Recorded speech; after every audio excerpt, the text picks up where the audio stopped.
Good morning, people. Oh, I've got to stop this early stuff. It's not healthy, but good start to the season. I don't think there's much to complain about in that game there. And I think we can be overall happy with what we saw. I mean, it was Burnley for me. I'm not going to get too excited too quickly, but good start for the season. I think most of us can agree that we do look like a different team under Frank already. A total different team. You can see the organisation in there. You can see we're a lot more solid at the back. You can see the players know their job. They know what they're meant to be doing. They know where other people are on the pitch.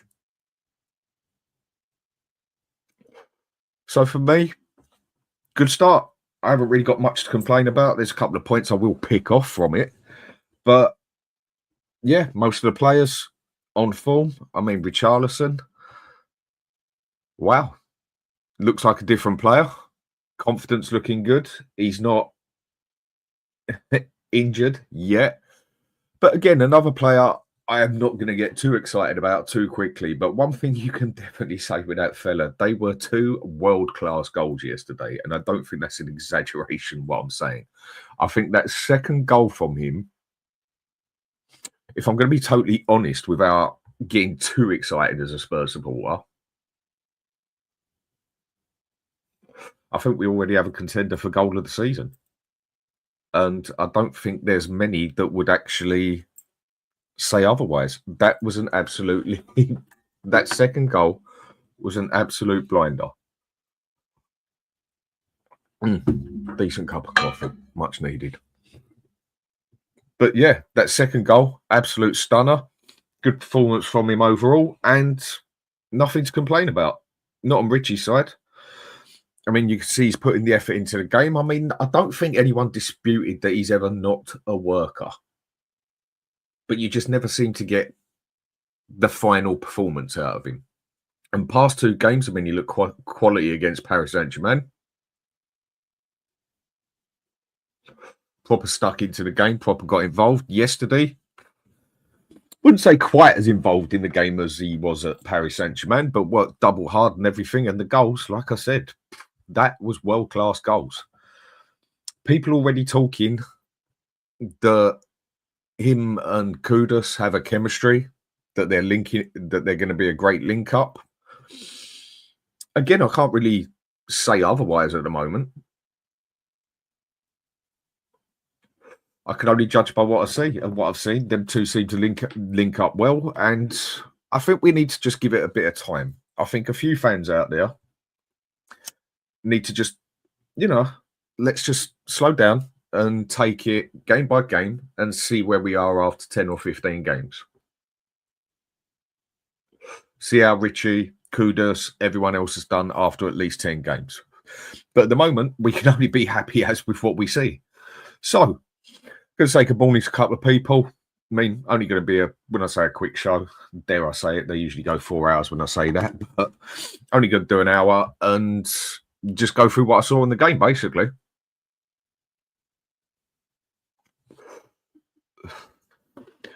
So let's say hello to a couple of people on how we're doing this morning. George, big up, mate. Good morning to you. Hope you had a good night's sleep. Well, like I say to a lot of people, better than mine. I just can't seem to sleep come love nor money at the moment. Morning, Dan. We're not finishing 17th this season. No, we are not, for sure. I think most of us knew that one anyway. We weren't going to finish 17th. I think the question is more, where will we finish? I mean, we definitely still need some depth in that squad. And again, yesterday, I think that showed with who we started with the lack of depth in the squad. But I'll come to that one. But 17th, no, not a chance.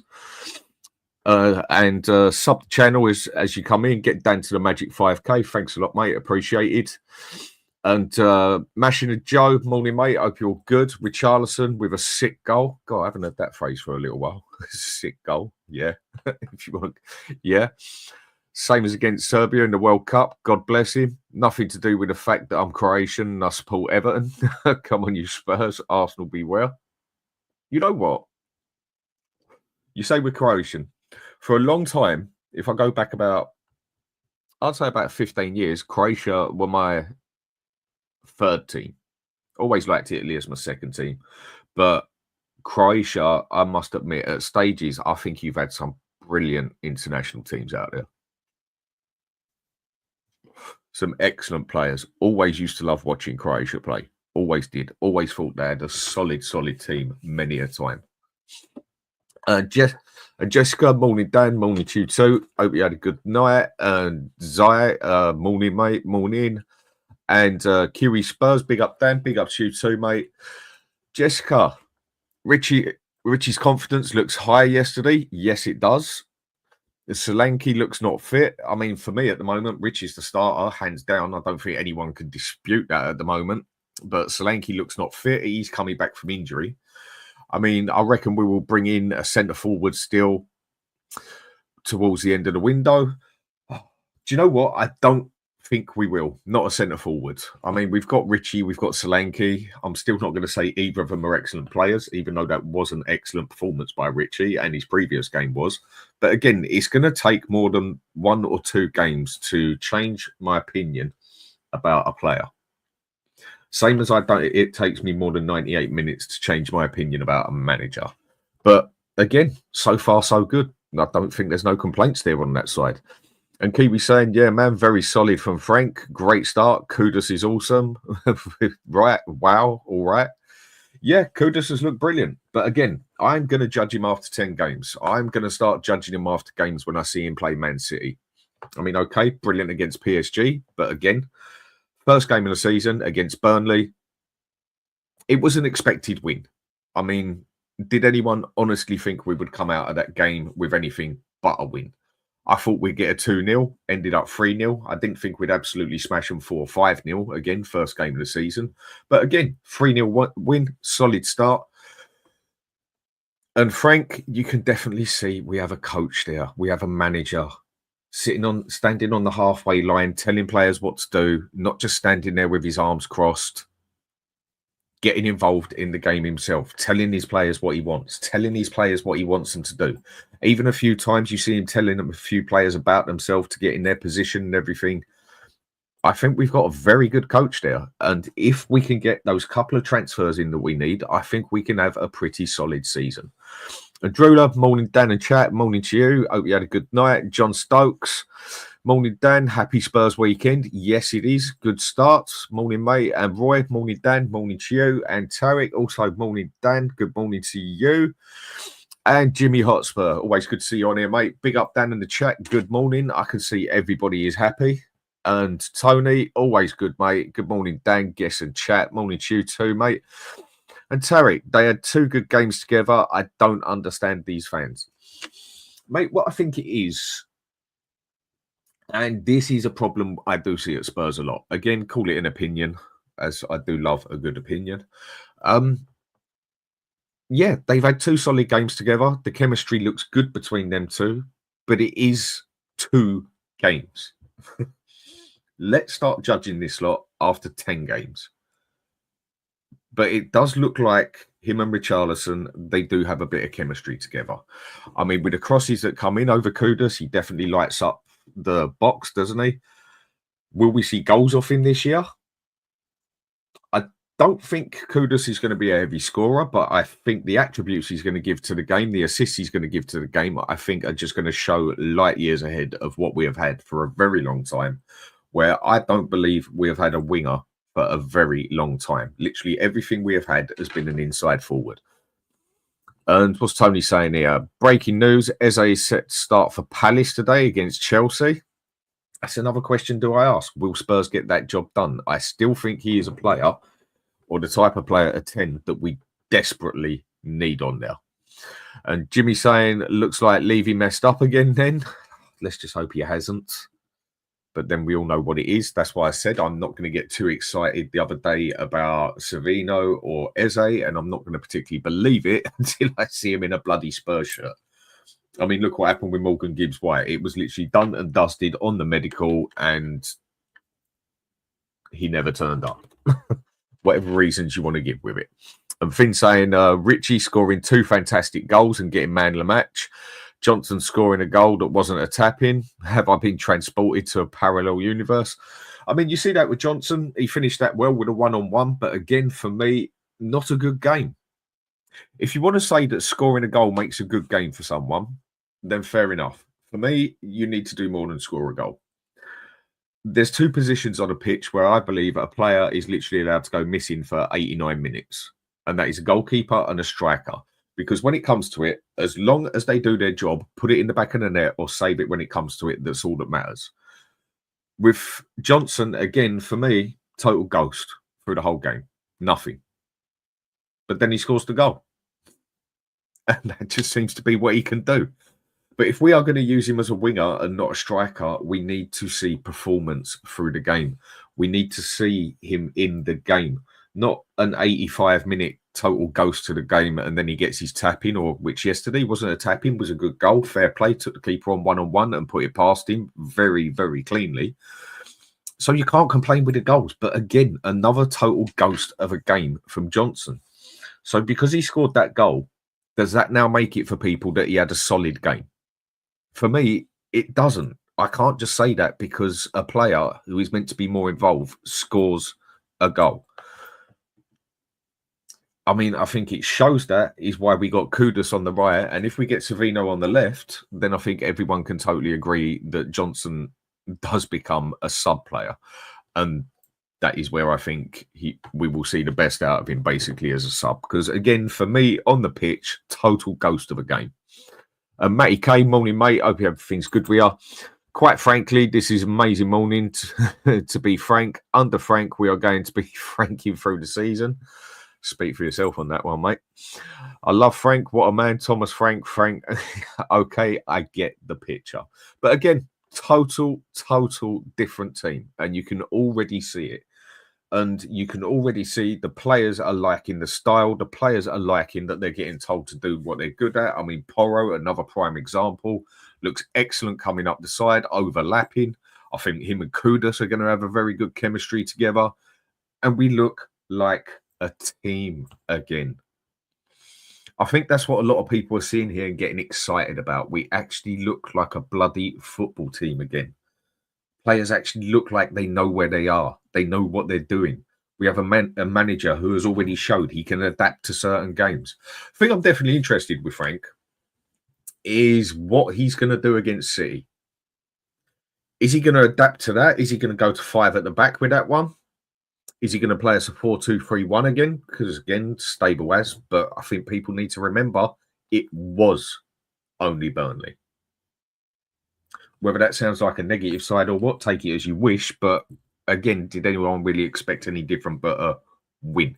I mean, no, we didn't expect 2 world-class goals. But yeah, let's see how we turn up against a team like Manchester City. And I am very interested to see what Frank will do with that. Will he play 5 at the back or will he play a 4-2-3-1 again? I think it's going to be interesting. It would not surprise me if he started with 5 at the back against City.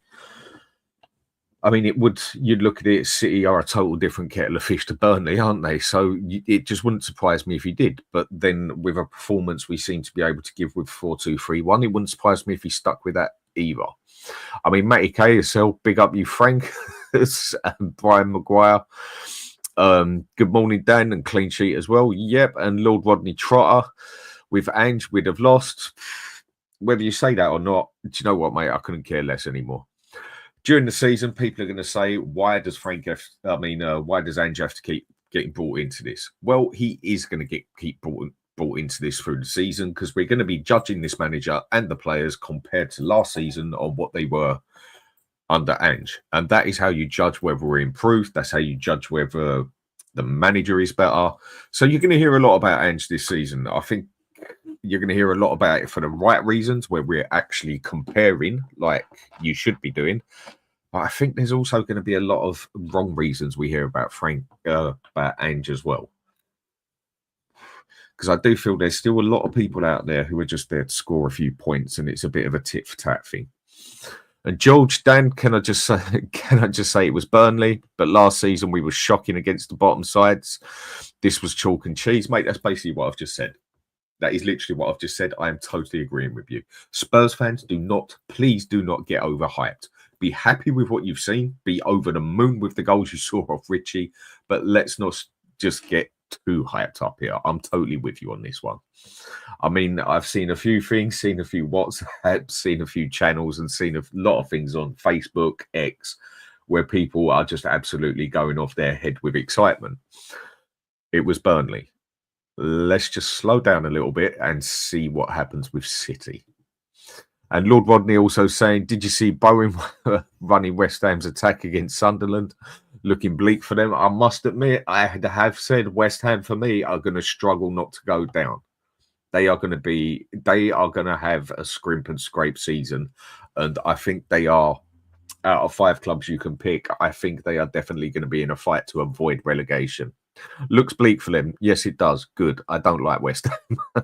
Their new keeper looks worse than the last one as well. Yeah, it does. Just because I say hello to Drula as well.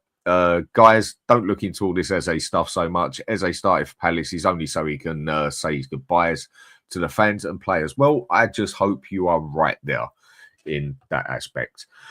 With Mark also saying, morning all, morning fella. We already look so much better. Yes, we do. We look organised. Like you're saying here, we got structure, a game plan, tactical. Seeing Kudus play in person was an eye-opener. So strong and powerful as well as skillful. Yeah, I can totally agree with that. But again, let's not get too excited. I mean, I think the thing we actually have to have a serious look at here, and this is just not playing things down and being negative. This is just where I do try to look at both sides of things. And again, like people have said, it was only Burnley. Kudus, I mean, let's just say, look what happened with Ange. 10 solid games to the start of the season, and it fell to shit. Now, I'm not saying that's going to happen this year, but this is why I'm saying, please don't get too hyped up. Be happy with the game. Be happy with the performance. Be happy with practically everything on there.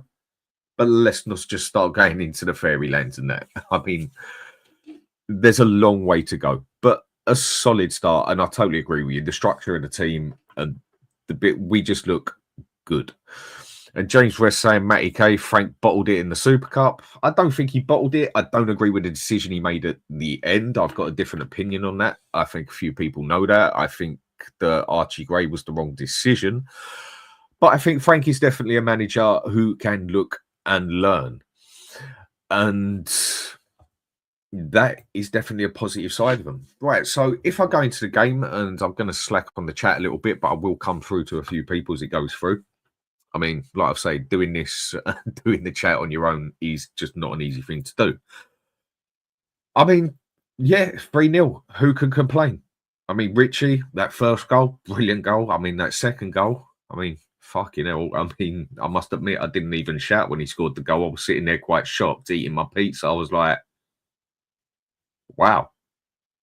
I mean, do you know what that goal actually reminded me of? Similarities to? That was nearly in the same quality as that goal that Bale put in against Liverpool in that Champions League final.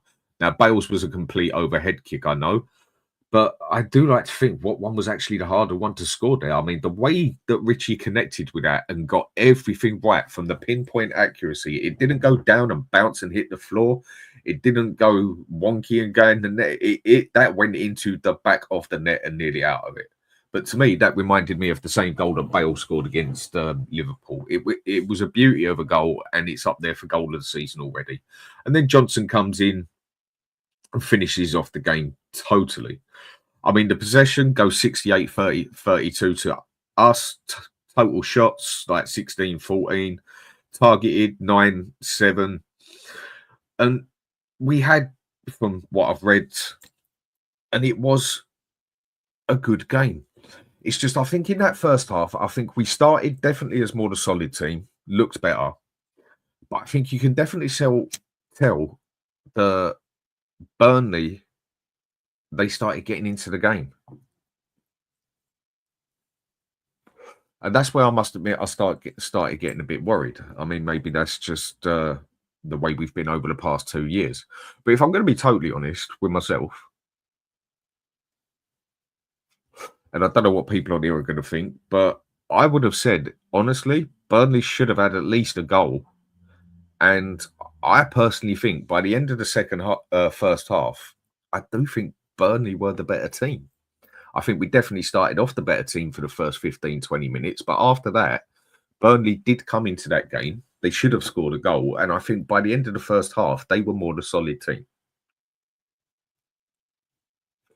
So I was thinking that Frank would make a sub at half time. And from there, I mean, if I'm going to go at the very start, I mean, he's picking.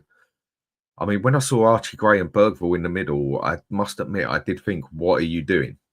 I know this is only Burnley, but I was very sceptical of the midfield he picked there.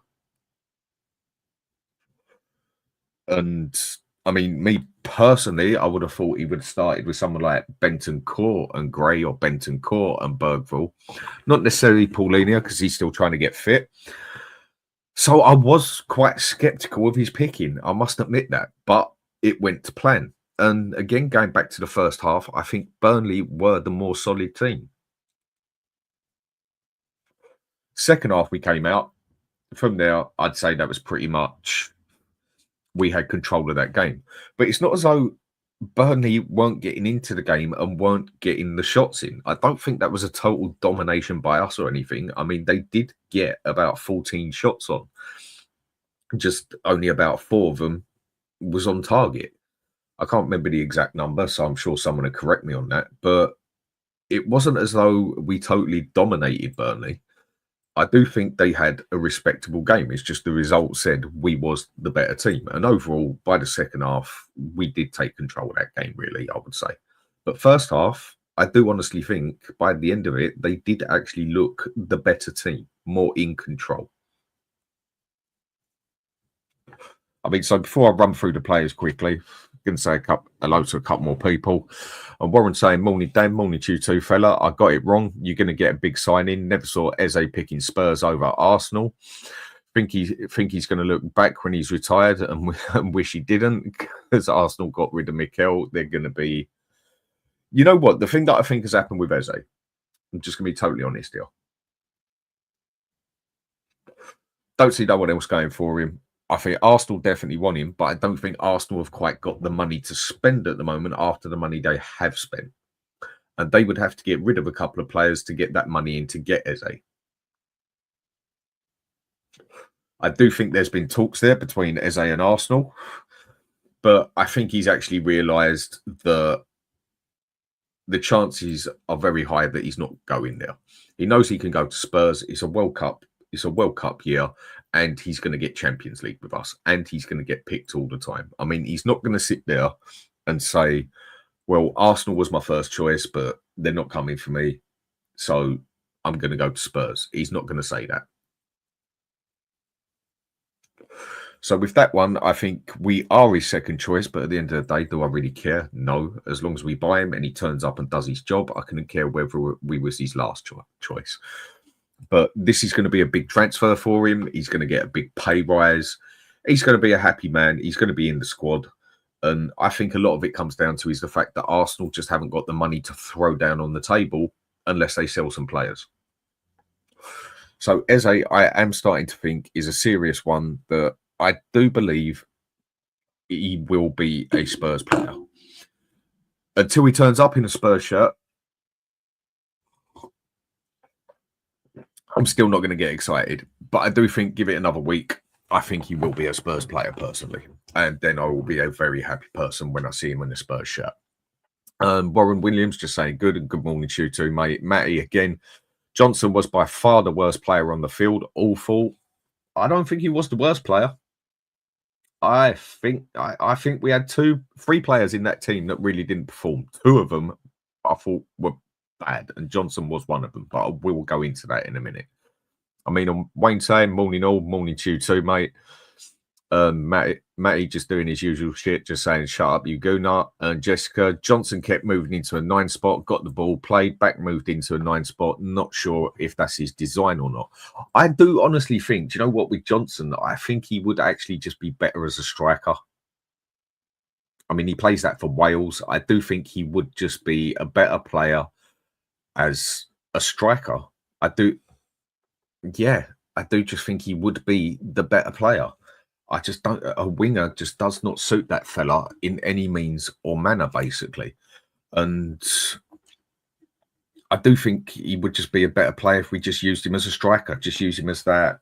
I don't know if you want to call it a fox in the box, if whatever you want to call him. I think that's where we would just see him as a better player. And that would sort of give him that excuse for me, is if he goes missing for 45 minutes, and as long as he taps it in the net when it comes to him, I don't think no one would actually give a shit. But for a performance on the pitch, Johnson did ghost it again. He did, but he gets the goal and he gets the quality for it, credit where it's due. But again, for me, total ghost on the pitch with him. Wayne saying, morning dad, morning to you too, fella. Warren saying, if Johnson's dad weren't a footballer, he would never have got scouted, that's for sure. He's got great PR and signed to David Beckham agency. Fair enough. And James Reyes, triggered, bottle jokes, yes, whatever, mate. And Warren saying he's going to do PSG because City look hot, and I didn't think that was their best starting lineup. Fair enough, fair opinion. And Jessica reckon he goes into a 3-4-2-1, especially if Eze is in by then.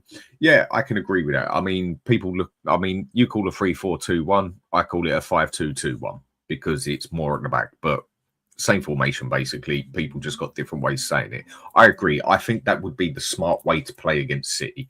I think we do have to be a lot more solid at the back and play them in a lot more, to the extent like we played PSG, basically, as a counter-attack direct football.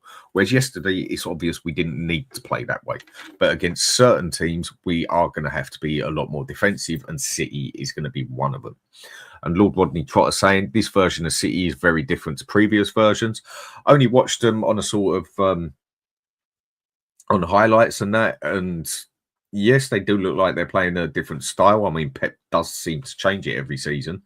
But again, it's going to be City, and that is a whole different game to Burnley. I think that is where we can start having a serious look where we could stand in the season. But then even if we get beaten 3-0, it's only the second game of the season. So, yeah, City, I think he's going to have to start with 5 at the back. But we'll see what Frank decides to do. Lord Bonnie Trotter, that's another thing to add to the City game, will be very, very tough. Yep, totally agree with you, mate. It is going to be a total different game. And Warren saying, I love him to play the Spurs way and play 4-3-3 like City, go toe-to-toe and see how Spurs can do. I think if we try and go toe-to-toe with City, mate, we're going to get ourselves bloody hurt there. And I don't think there's many teams out there that have got the capability of going toe-to-toe with City, bar Liverpool. And could Arsenal do it? I don't like to say it, but possibly they could. Mashing and Joe, super chat, thanks a lot, mate. Very generous, much appreciated. And has anyone changed their mind? Liverpool will win nothing. City will win the league. Special hello to Lord Rodney. Why did you block me? Hilarious. It is because I hate Keir Starmer. Let's not bring the politics crap into it. So, look, if I'm going to be honest, mate, I'll just say it on here. I think the bloke, I'd love to give him a call and say, see you next Tuesday or Thursday. I do agree with you. But people, don't go blocking people on here just because they give a little opinion like that. The only thing I do want to see people blocked on here for is if they are super abusive towards other people. But seriously, don't go blocking people just for that. And Mashing and Joe, thanks a lot, mate. Much appreciated. And then I have to scroll back on here to find where I was. And there we were with Jessica saying Sarr was everywhere in the game yesterday. What an engine. Yes, again. And I feel that he's another player we need to calm down on. He's looked very good in friendlies, looked good against Paris Saint-Germain, looked solid yesterday. But let's just wait and see 10 games in. Because, again, for me, a player I haven't rated for a long time, but we can only go by what we see again. And he's given some solid performances. So fair play, credit where credit is due. We'll see how he turns up against the big teams like the rest of them. And 7, morning, mate, he's saying big up, Dan, big up to you. And Carlson saying Palace wants a replacement for Eze before letting him go. That would actually make sense if this drags on a bit longer. I mean, we've still got about 2 weeks of the transfer window left, so maybe they do definitely want to get someone in first. That just would make sense, mate. I could totally go with that. That's why it's risky doing business late in the window. It just basically what I just said, isn't it? Just totally agreeing with you. Ron with capital letters saying, where is SA with all these reports saying he's getting close? I'm afraid the closer we get means the further we are. Mate, there's a phrase I think that is going to stick with us because of Ange for the rest of our lives, and not just the Spursy one. It's just going to be that's who we are, mate. I just do think that one is going to stick with us for a very long time. It's who we are, mate. Deal with it. It's just, yeah. But it is the... You can just get so excited as a Spurs supporter about a player you see coming in or a player that could be coming in, and then it just all goes tits up. We are very, very well known for doing that. So if I go for a couple of the players here, before I come back to a few people, and I will run through as many people as I can, but like you understand, I just can't keep up. I mean, Vicario, for me, good save that he had to make in the first half. But really, what did he have to do? I mean, one thing I can still say is distribution is absolutely shocking.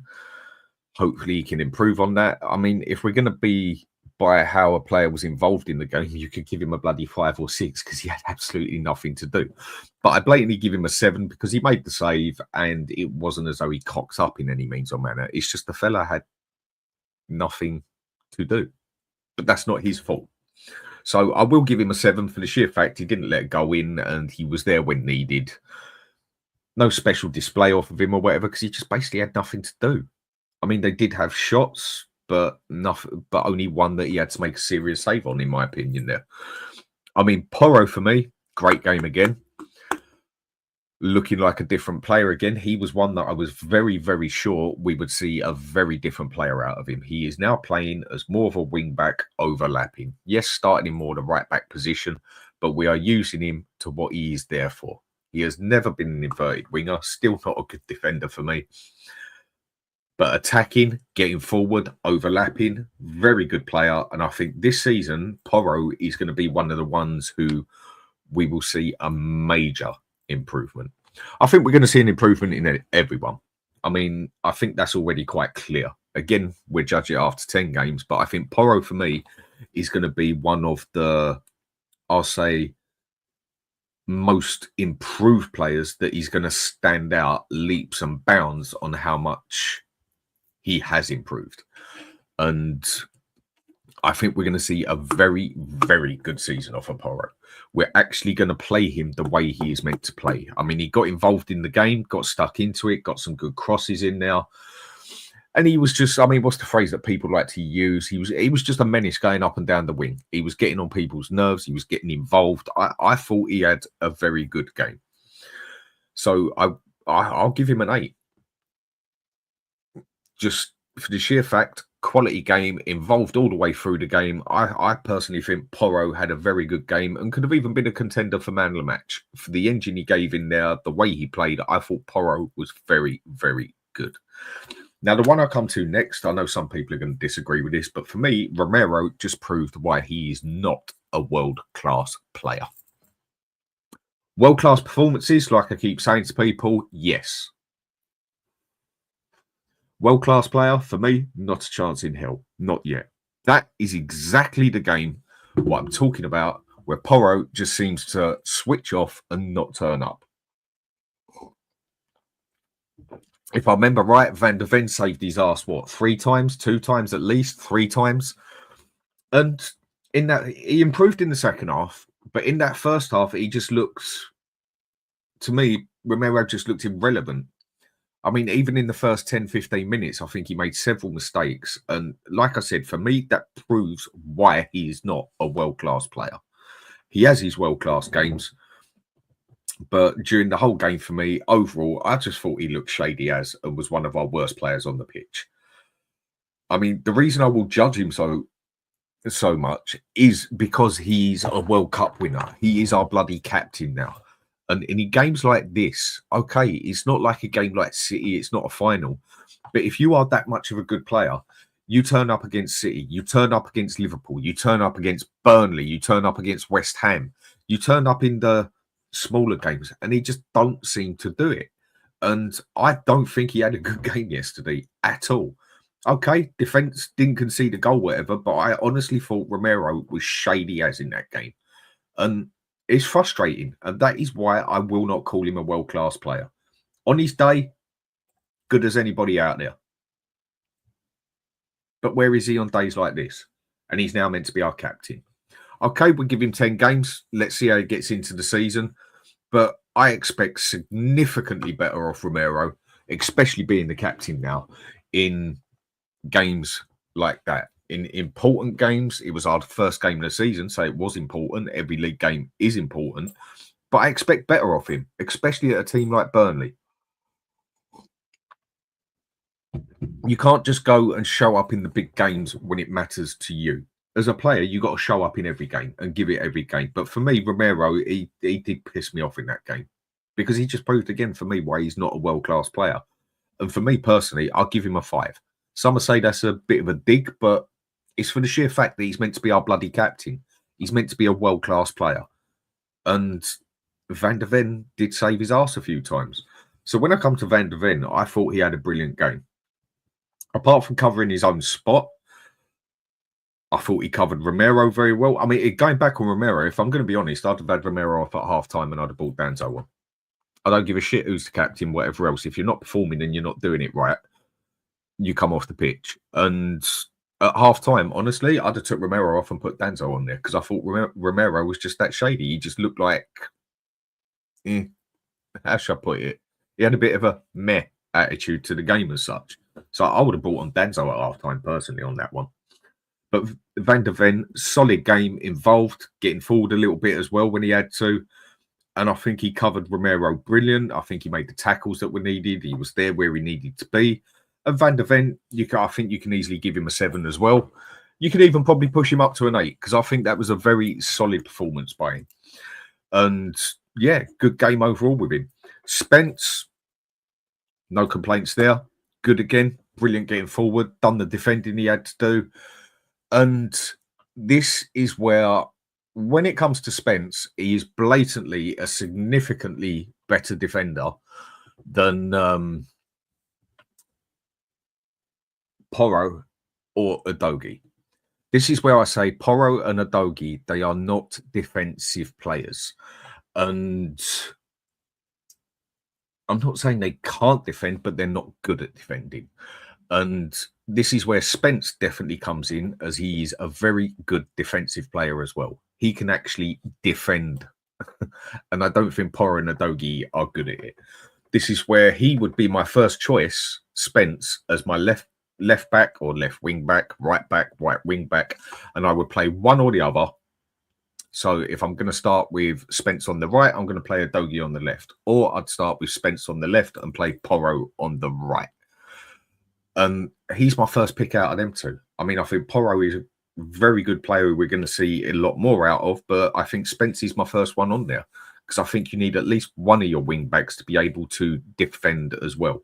And if we're going to play 4 at the back, Porro gets forward. You can see we slip into a 3 at the back and Spence can handle that.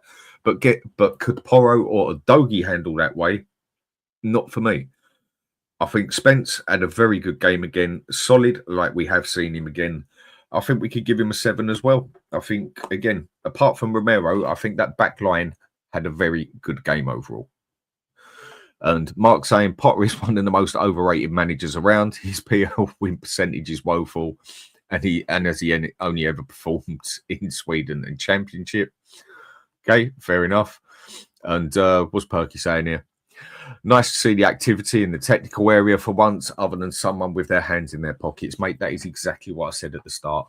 It was good to see the coaches on the side standing there chatting with the manager, also telling people what to do. It was good to see Frank there telling people what to do, having a go at a couple of players a couple of times, basically telling them to get in their positions. That is what we want off a coach. No, I don't want an Arteta running up and down the pitch looking like a prick. But I do like a Conte style there who does stand there and give it out when he needs to as well. And with Frank, you can blatantly see he was standing there telling the players what to do, telling them how to do it. He also gave them a bit of stick on there at times, I think, from what I saw. But then there was other points in the game where you see him clap and like, well done. I think that is exactly what we've wanted to see. When you do just see someone standing there like that the whole game or with their hands in their pockets, I get everyone's got their own way, but I think for a few people it can be a bit disheartening. I think we have a very good coach there. And like you say, in the technical area, I said it at the start, mate, I'm 100% with you on that one. 110% with you on that one. I think it is just good to see your coach involved. That is what you want to see. And Boomverse, big up to Dan, and all good game. It's Burnley, too much ball watching again, but predicted them to awesome volleys, but you got the 35-yardish edge on the box. Yep, I agree with you, mate. And knuckleball, worldy hammer. And again, you can't say Richarlison, he had a great game overall. And Carlson, I'm just praying Eze doesn't get injured today. Do you know what? Don't say that, fella. Don't. That would just about top it, innit? This is going to be his last game for Palace. And he's basically going to play the game just so he can say goodbye to the fans, and then he goes and busts himself. You know, that is just... Don't. That would be just a very Spurs thing to happen, isn't it? That would just be a very, very Spurs thing to happen. And mate, okay, what you're saying here, you hilarious. You've just spent $100 to ask why he blocked you, mate. I don't quite think that is dollars, or unless I'm looking at something wrong here. But yeah, don't just block people because of little comments like that. For God's sake, if they're getting abusive to someone on here, extremely abusive, then yeah, do block them. But if someone is just giving an opinion on someone, as far as I'm concerned, on this channel, you can pretty much say to an extent as you please. Everyone is allowed their opinion. Some people might not like your opinion. And you know what? Bollocks. I don't care if you don't like my opinion. If you give me a fact on it or you give me a better opinion, I'm more than willing to put my hands up. But you do find that football is a lot about opinions. But then we can put the hardcore facts down with it as well. And that is the fun of it.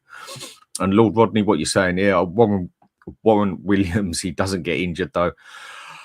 I said before Pep brought in I can't even pronounce the bloody name. Will revamp the City team this year, as they will be so possession crazy and will be direct on the counter.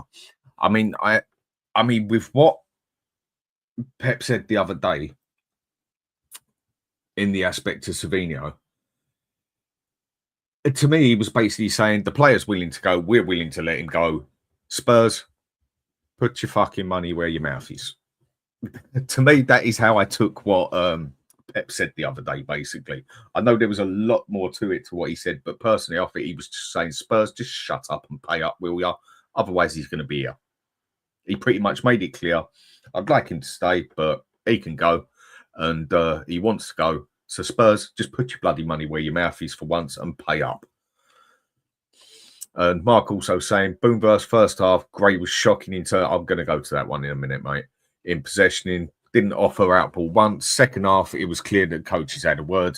We were moving and opening space far more. I think you can say that with the whole team in a way. Like I said, Burnley definitely, by the end of the first half, for me, looked like the team that was a bit more in control. I'm not saying there was any dominant on us or nothing, but I think they actually looked the better team by the end of the first half.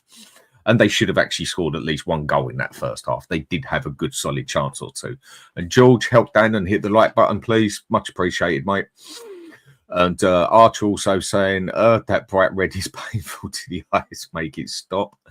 So I'm going to scroll down. I'm going to have to miss a couple of people here just to try and keep up on the side here with a couple more people. And Tottenham Scout saying, morning, Dan, morning to you too, mate. Well, Drew, what are you saying here? We look better. Yes, but let's stay humble. Exactly. Let's just stay humble and take it as it comes. Do you know what? This bloody room gets bloody hot, and I didn't bring in the fan with me. I need to put this bloody aircon on because I start bloody sweating here. Basically got the room done for the winter, so the room is going to be nice and warm. But I tell you, when it's in summer now, it gets bloody sweaty in here. And Drew, what you're saying here, like I said, we look better, yes, but let's stay humble. I'm not I'm not taking away how much and better we looked, organised we looked, and the players worked as a team. Kudus is a beast. Yes, he does look like a beast. And Richie found his call, but it was only Burnley. Exactly. And people say that's a negative thing to say. You're just being negative. Why can't you just be positive? For me, I just like to level it up and look on it on both sides. I like to just try and be realistic. And even if we go and win a game 5-1, I'm going to big up all the way, but I'm still going to pick on the goal we conceded. But I do agree with what you're saying. I mean, Kudus was excellent, Richarlison, excellent goals in that, but it was only Burnley and it was the first game of the season. I just think a couple of people out there need to calm down a little bit. Enjoy the moment, no two ways about it. Enjoy the game, but just calm down.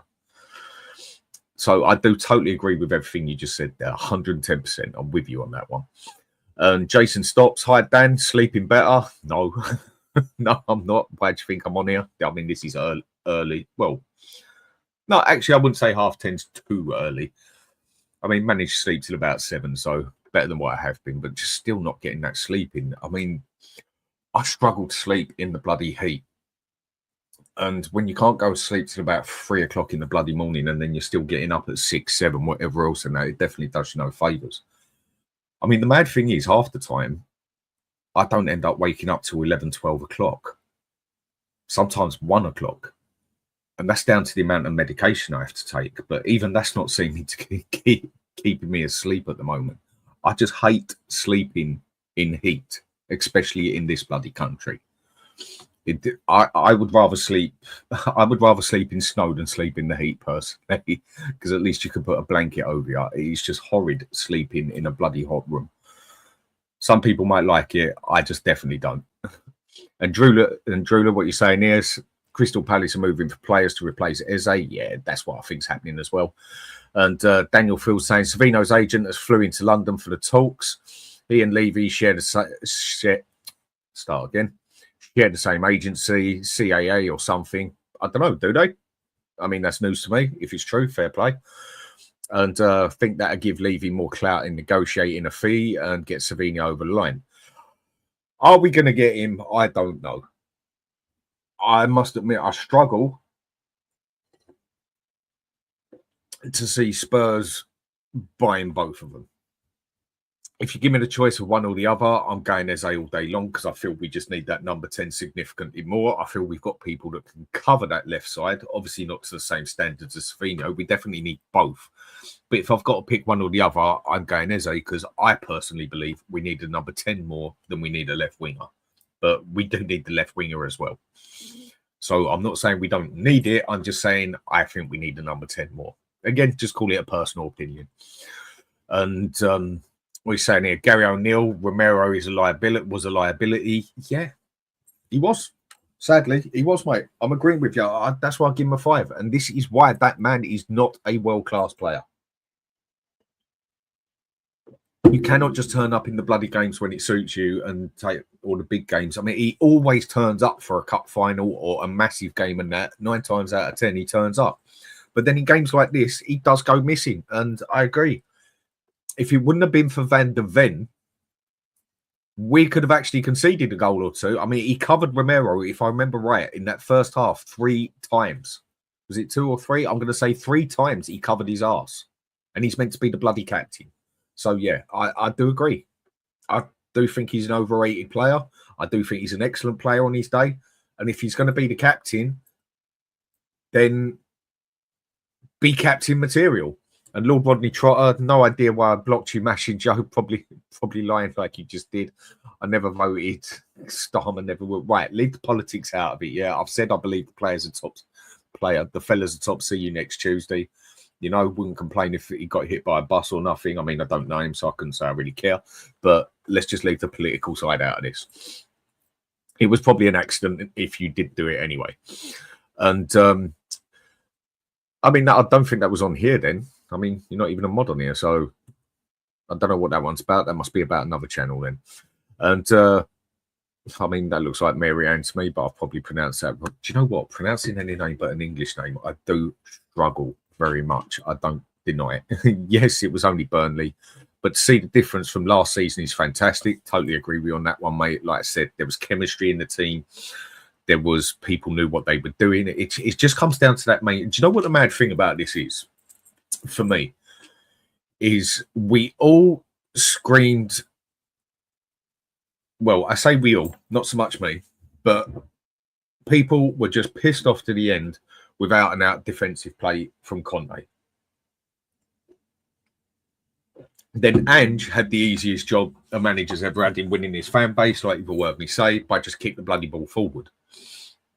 And then after 2 years, that had all gone totally tits up as well with the so-called attacking play that we were doing, which by the end, it just did not look attacking.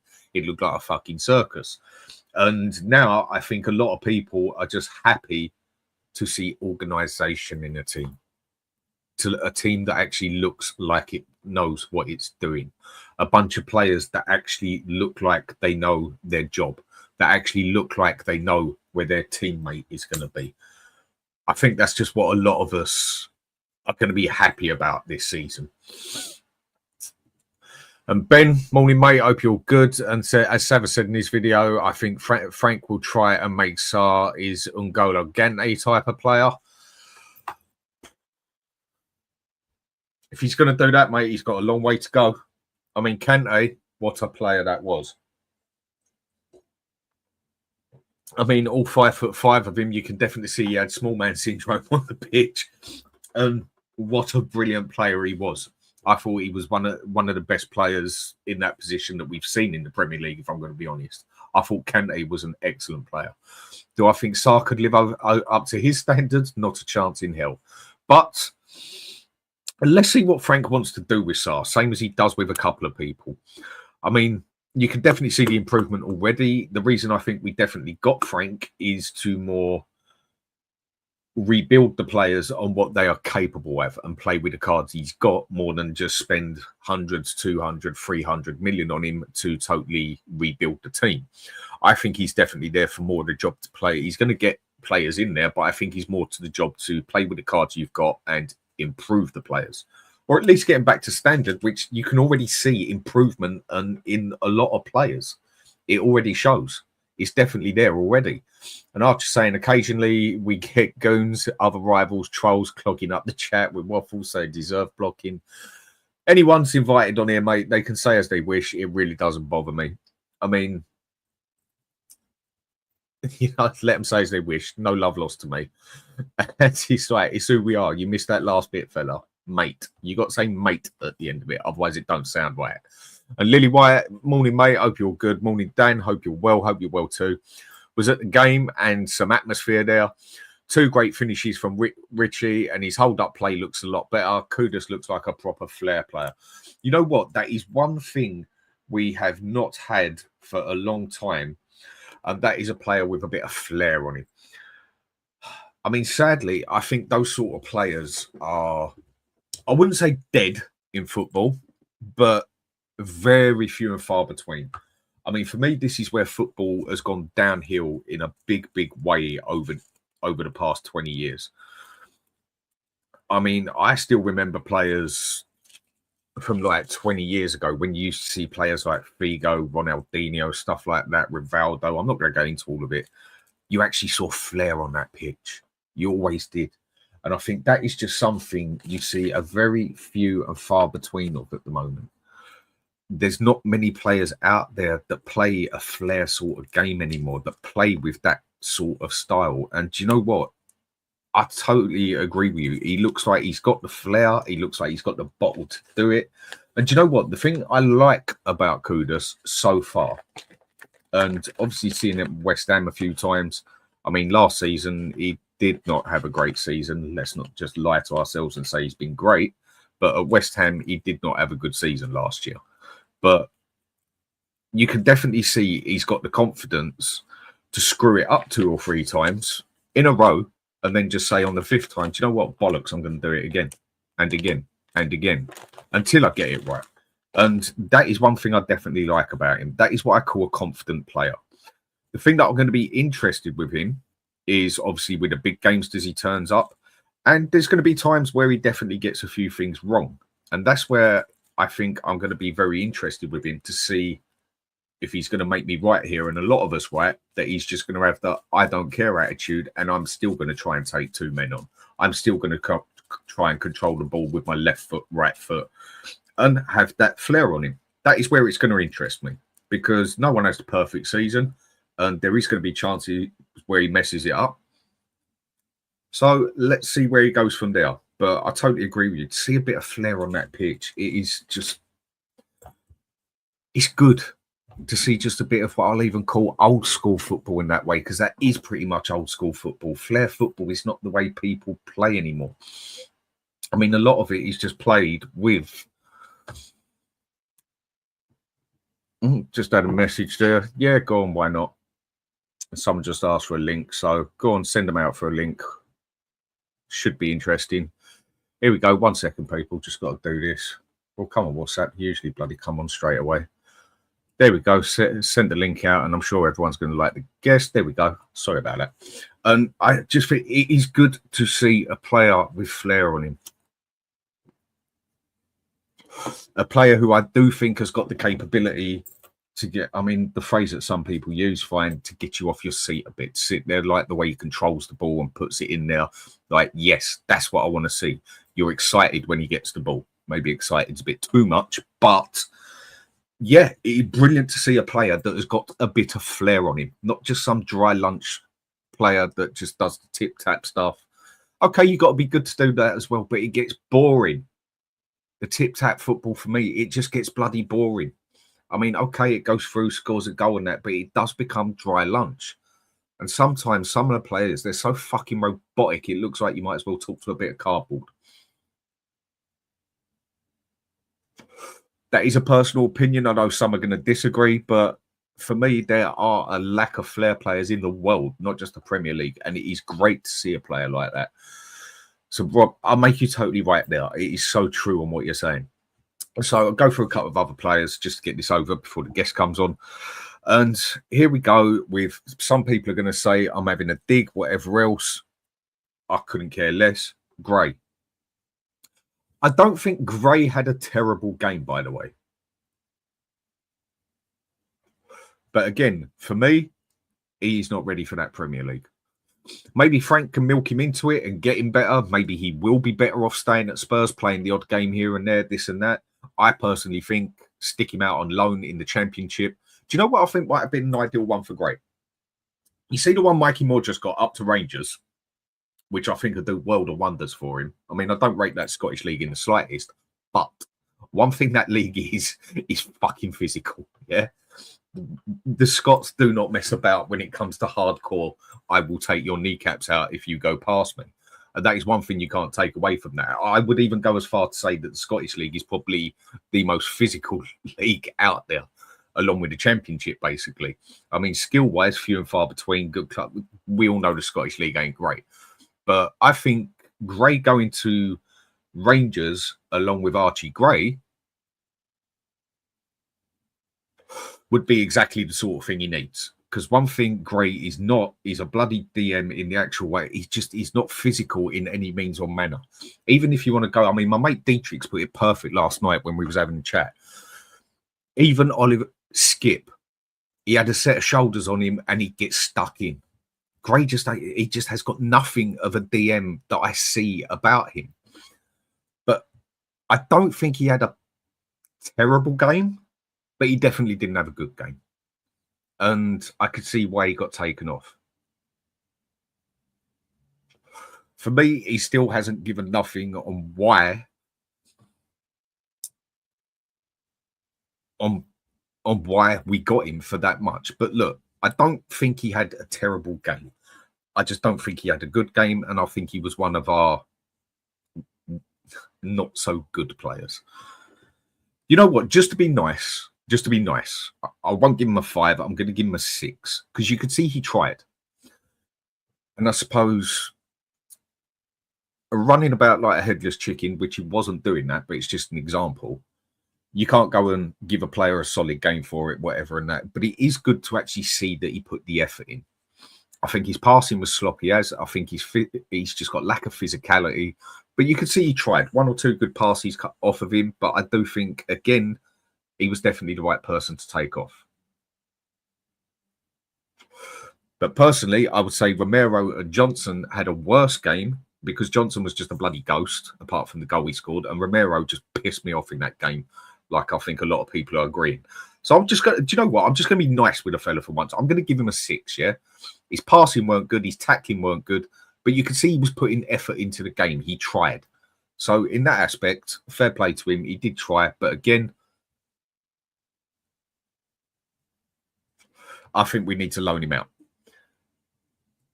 But on the other aspect, I don't see us going and getting another centre mid. So do we need to keep him for the other reasons, be it being English and all the other stuff that comes with it and everything else?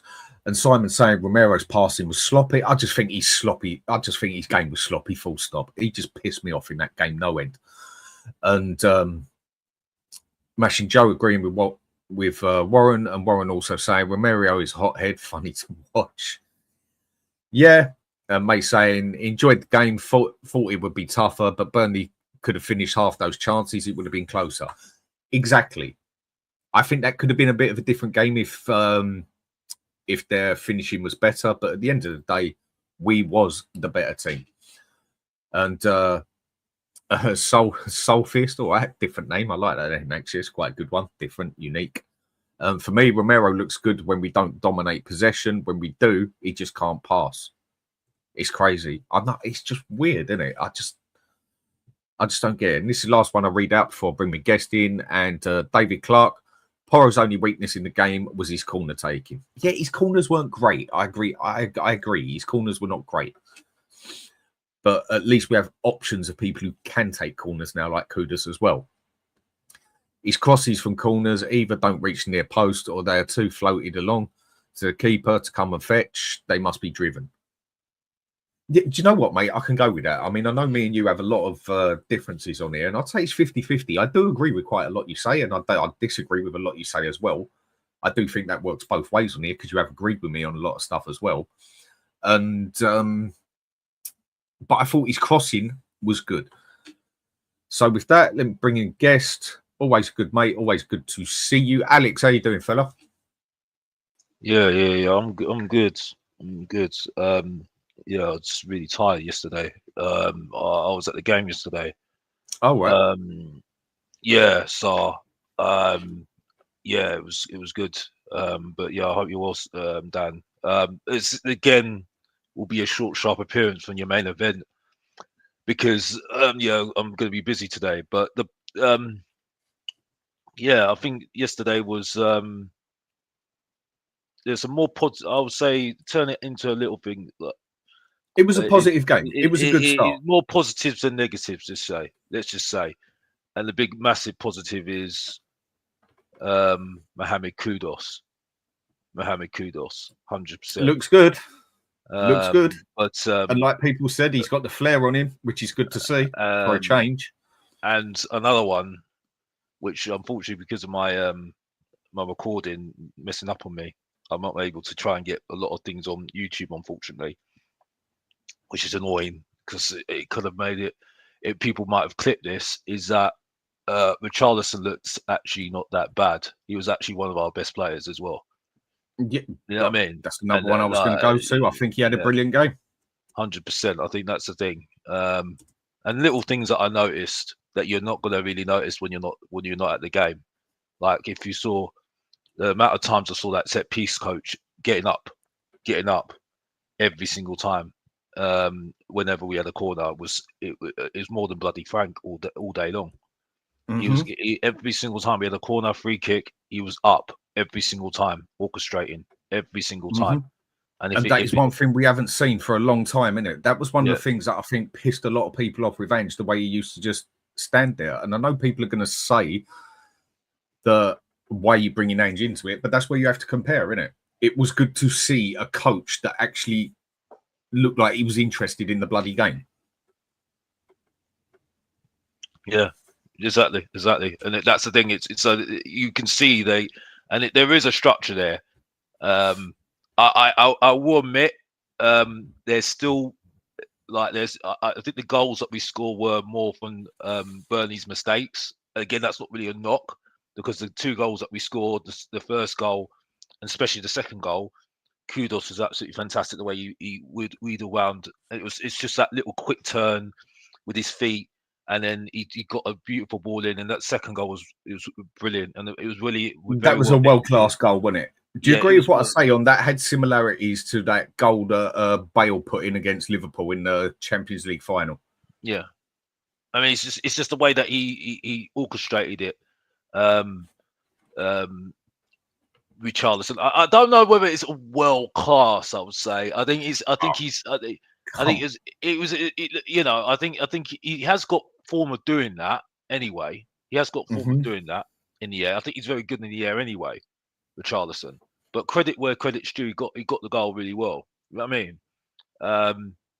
But yeah, I think it's not because I do feel that I can't get too excited because it is Burnley and Burnley weren't going to score. I didn't feel like Burnley were going to score even when we went through. I think in that first half they had a couple of chances, and especially one where they should have put it in the back of the net. But I wasn't sure about the strikers. I've got to be honest. I wasn't sure. I just wasn't sure about any of them. Didn't look as sure the scoring. And to be fair, Van der Ven mopped up very, very well in that sense. Another player that played very well for me was Spence as well. Yeah. And I've got to give credit to Thomas Frank, right? It was a very suspect. I'm sorry for going all over the place, Dan. I know you want to try and keep it structured. I do apologise for that. Don't worry about it, mate. Say as you wish. But yeah, I do think he'd taken a risk with putting Archie Gray and Burval in midfield. I was very sceptical of that when I saw that. I must admit. I must admit, I was a bit sceptical myself. So, like, you know what I mean? I was very sceptical on that. But Archie Gray did look. They did get through. That midfield was weak. They got through a few times, quite a few times. You know what I mean? I mean, what sort of game do you think Gray had? Yeah, I mean, I've given him a 6, and a lot of that is out of being nice in that way because I don't think he had a particularly good game, and I just think he showed again that he's not ready for Premier League yet. But I do think he put a lot of effort into the game, and I do think he did get 1 or 2 passes through, and you could see he was definitely trying. I think which is more than I have seen off of him. I think he was better in the second half. I think but that wasn't great level. You know what I mean? Because we were playing Burnley. You know what I mean? And I think Burnley were trying to get something out of the game as well. So I think they were the better by the end of the first half. I thought they actually had the better first half. If I'm going to be honest. Yeah. I think they looked more in control by the end of it. That's why I'm saying it was a better second half than the first half. You know what I mean? So but you know, I just feel at the moment, and I think someone I spoke to somebody yesterday, and he said to me that that, you know, I think he got a kick up the backside by Thomas Frank at half time because this was his opportunity. Because at the end of the day, yes, regardless of his age, unfortunately, if you're in the squad, like we've been saying, Dan, like me and you've been saying, unfortunately, he's got to perform. He's still under pressure to perform because you're in that squad. If you're not good enough, put him on loan because we're in Champions League this season. So he'll be called upon in certain aspects where he's going to have to perform, or the spotlight is going to be on him and saying, "What you doing there, mate?" You know what I mean? You know, and you're going to be discarded because you're not going to be trusted, and you've just got to grow up very, very quickly, unfortunately. And I do feel that that's what we're seeing at the moment with Thomas Frank. At the moment, he's going to coach these players. Regardless, which is what we wanted, exactly. And I think that's been his main job. And this is where he's going to either sink or swim.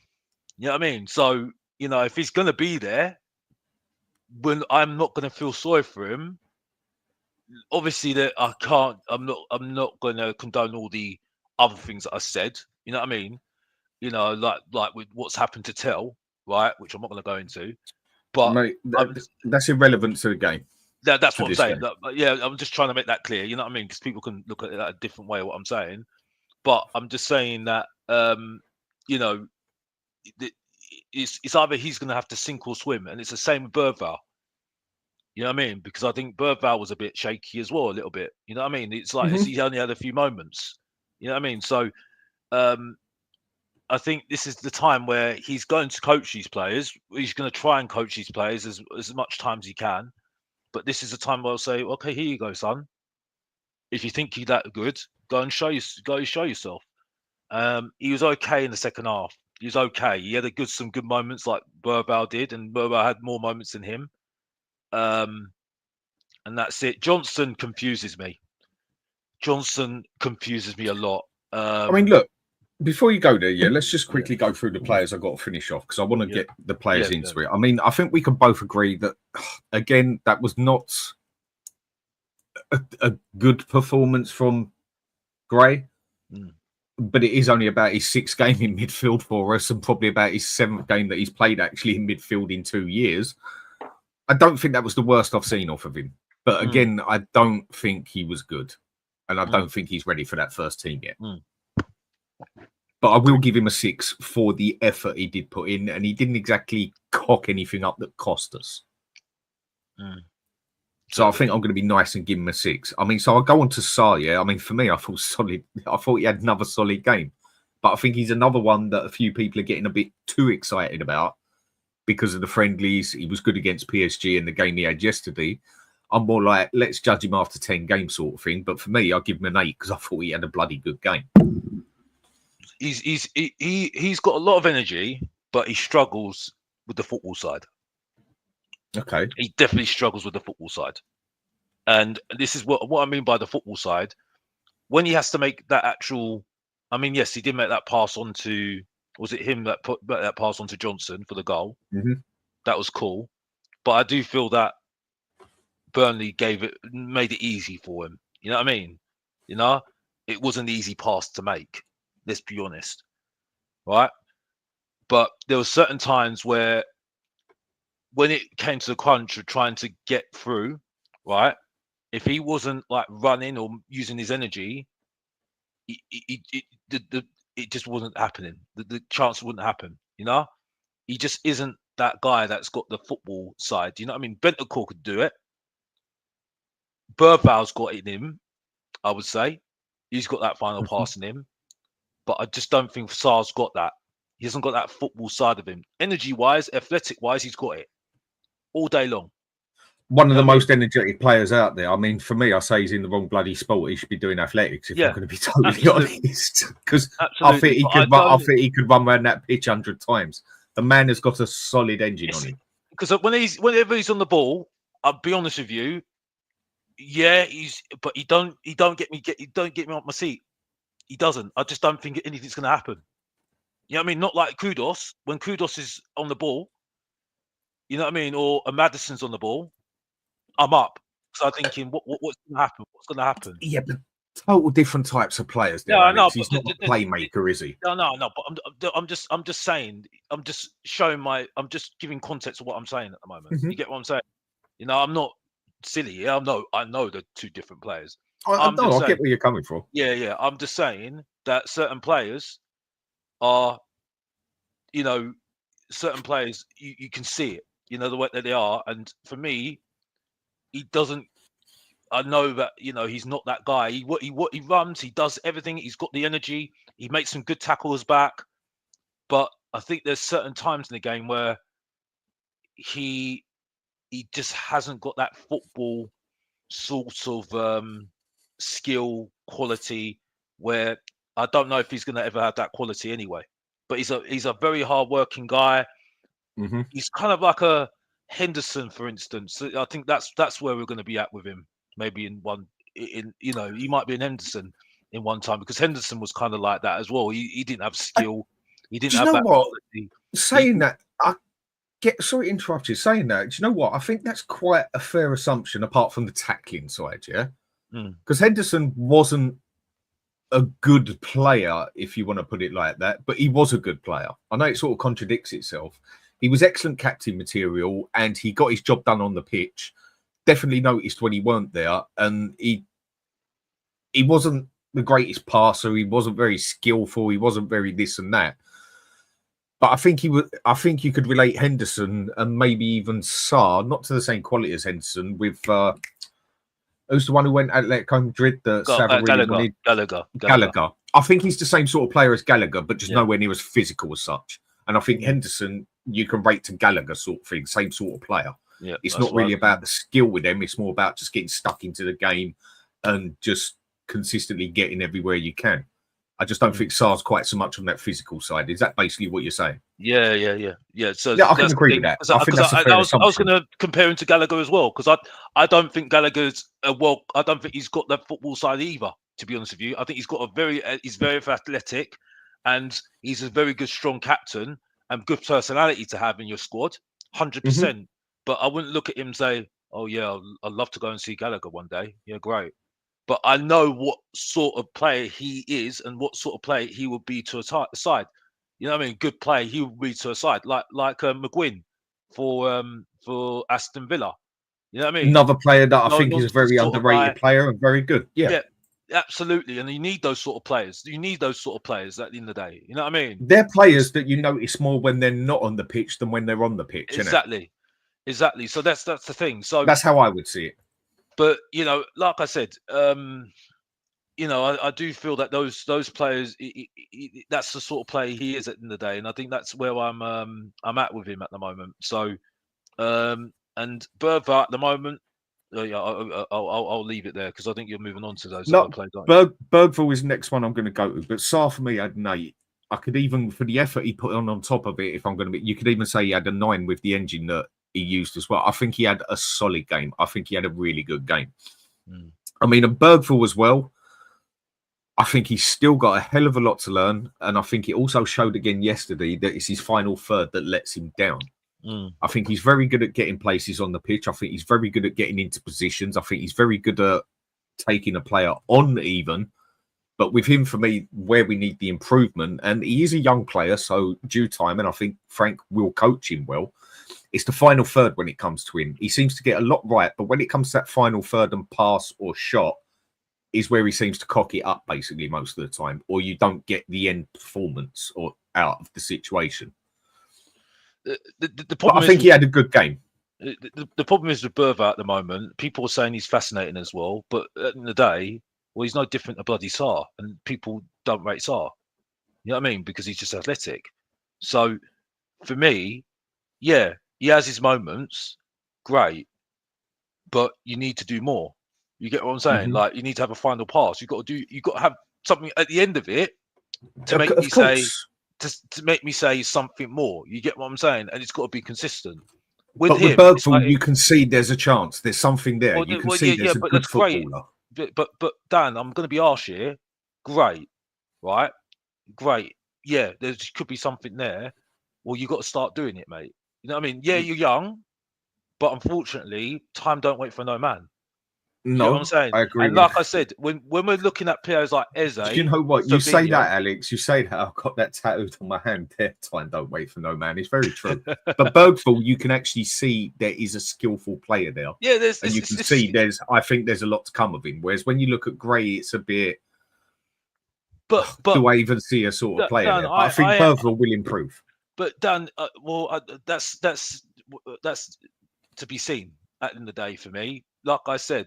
Because if we're going to start looking at someone like what is it, Eze? If we're going to look at people like Savinho, right? Those players are going to take his place, right? So then he's going to have to compete with these players, and then we're going to see whether he's got the mettle. You get what I'm saying? And then people are going to say, "Oh, when is Bergville going to get his chance? When he's going to do this? When he's going to do that?" Not forgetting. You still got Maddison to come back. I know it's going to be a long time. Kulusevski. I think you'd be lucky if you see Maddison this season. If I'm going to be lucky. But the point I'm making is, time don't wait for no man. He's going to have this is his season now. This season because he's got Champions League, he's got Premier League, he's got FA Cup, and he's got Carabao Cup. right? I think he's going to get a lot of chances. Because I do believe that another good thing with Frank is he's got rotation in the team, like it showed yesterday.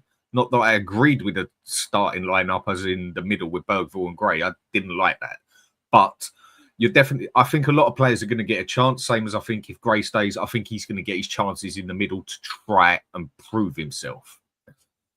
No, yeah, but the thing is, though, like I said, I think he's lucky that he sees something in him, right?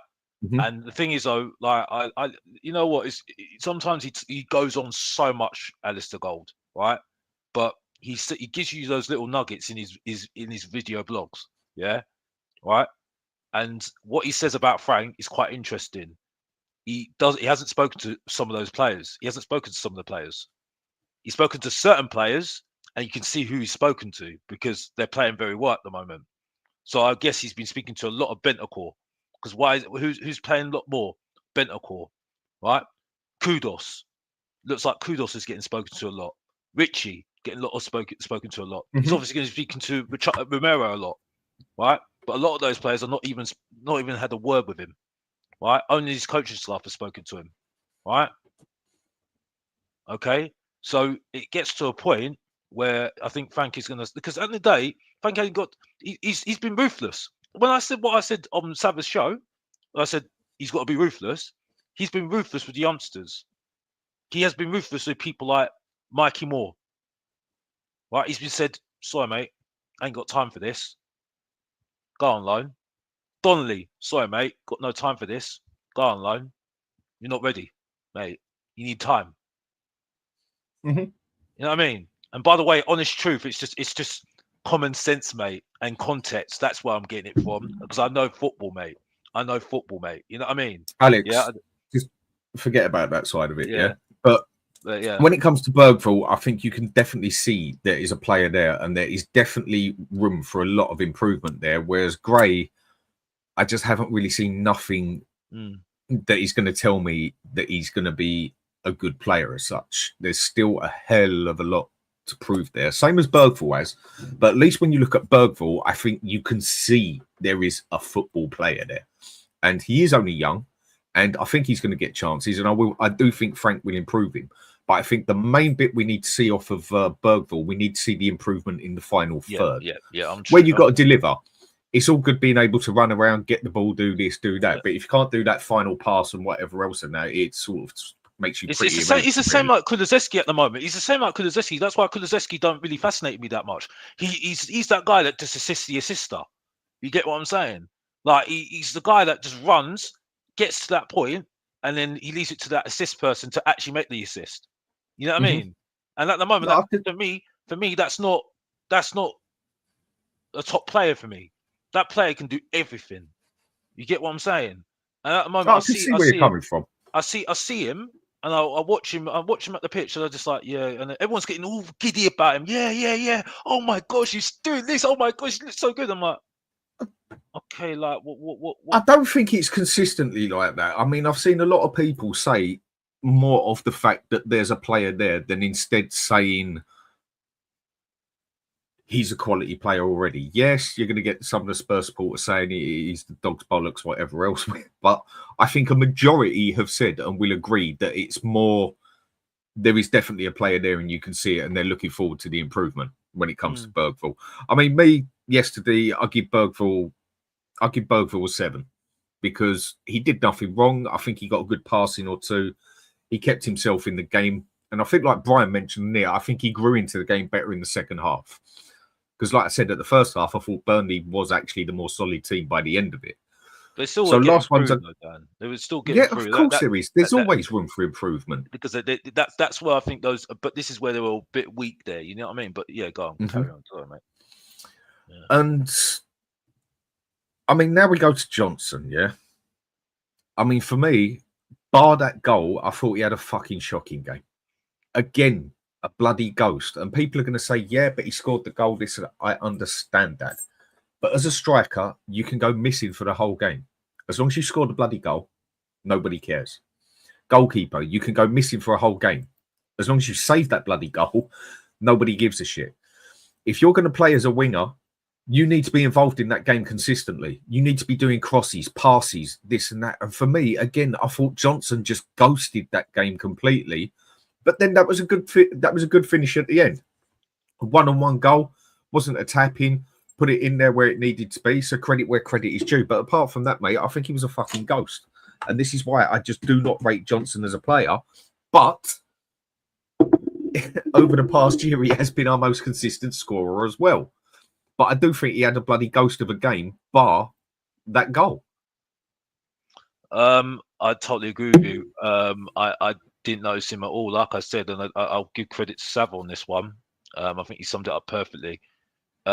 Everyone was concentrating on Kudos. Nobody was looking at Johnson. Nobody. Because he don't threaten anybody. Nobody threatens him. Right, Sav shouldn't get used to that. But I'm saying, yeah. Absolutely. No, that's a solid point. That's a solid point. That is a fair point. He made it, and that was Sav. I've got to give credit because that was absolutely perfect. What the analogy on him, because it was a good goal. It was on the break as well when the Burnley were done, and the game was done and dusted. Then anyway, let's be honest here, right? Mm-hmm. But that was the only time Johnson was going to get through, right? Like for me, like I'll say about this guy. Right, there's a reason why I call him below average Sterling, and look where Sterling is right now. Because I'm sorry, like I said, look what happened to Michael Owen. You know what I mean? I'm sorry, Johnson's got to do more. He's going to have to do more because he's going to find himself in a. I don't know how old he is right now, right? But those guys will dry up. They will dry up. They will dry up because I just don't see it. Kudos for we need another winger, unfortunately, and he's another one. Unfortunately, the goals will dry up with this guy because players will find out. They will figure them out. They'll figure this guy out all day long, right? Because he's not a threat when he's wide. They'll handle him so easily. They handle him so easily, right? But if he's inside and he's got space, he's dangerous. In the 6-yard box, he's dangerous. And people will catch on to that very, very quickly because they caught onto it with Sterling. Right? Well, I think the other thing it shows is if Johnson is that good, why did we go and get Kudos in?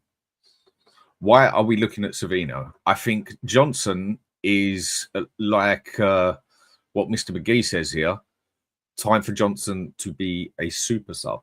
And if we get Savino, he is not starting over Savino or Kudos. Well, that's the thing. That's what I'm saying. That's what I'm saying, Dan. He will find himself out the team, right? And he's just a mid-player. He's just a mid-table player. At the moment, he is just a mid-table player. Right? Well, everybody can say whatever they want of me, right? But you just can't afford. Like the thing is though, right? He's getting the credit because he scored that goal against Manchester United, right? If he didn't score that goal against Manchester United, he would have done absolutely nothing in that game. He is a very frustrating player, and if it was only I mean, I've got someone coming on here who basically wants to debate you on this, yeah. So and it will be interesting because he has a very different opinion about Johnson. Sort of loves him off a little bit, I think.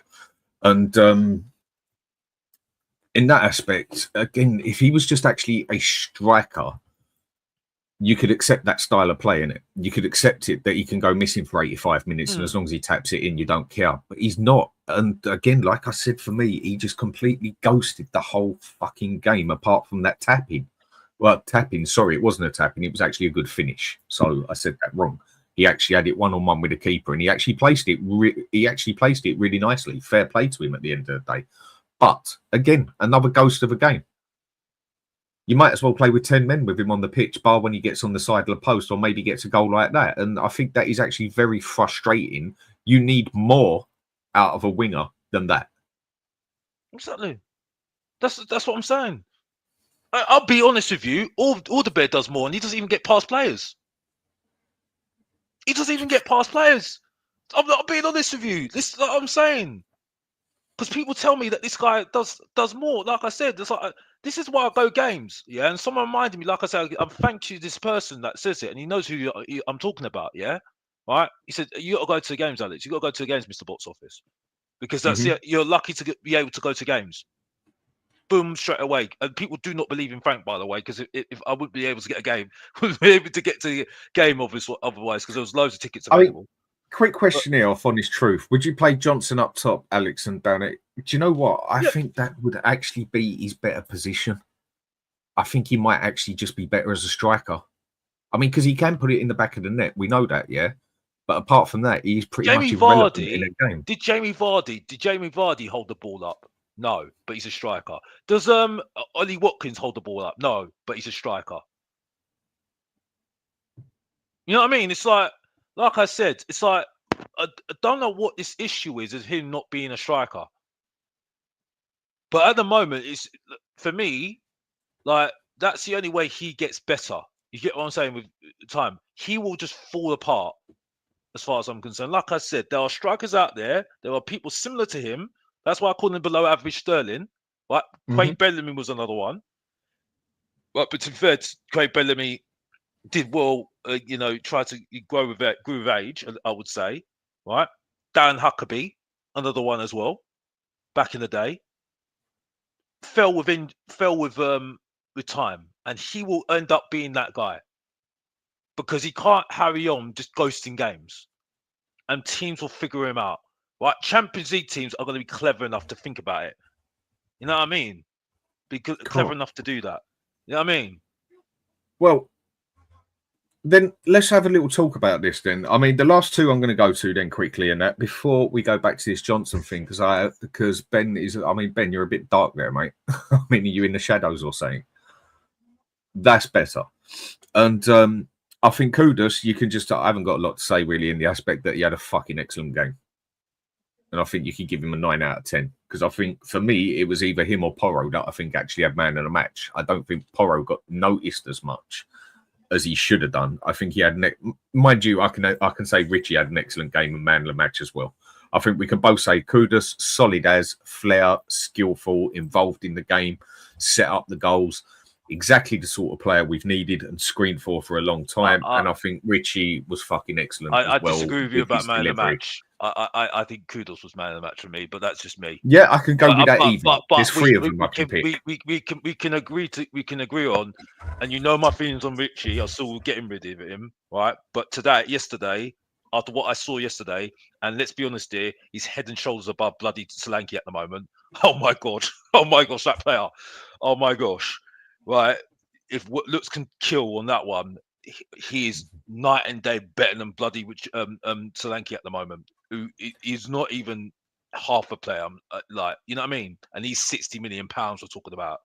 If he can keep his shit together and not get injured, and no one's saying he's going to have to score 25 goals in the season, because one thing I've never taken away from Richarlison is he has got a work engine, but again, that's not good enough when you literally run about like a headless chicken. And in general, Richarlison has. And I do find that a lot of people yesterday have all of a sudden slammed down, here's Richarlison, we've got our man, we don't need a striker, look at the skill he's got this, he's got that. And yes, it took him 50 games to score more than 2 goals.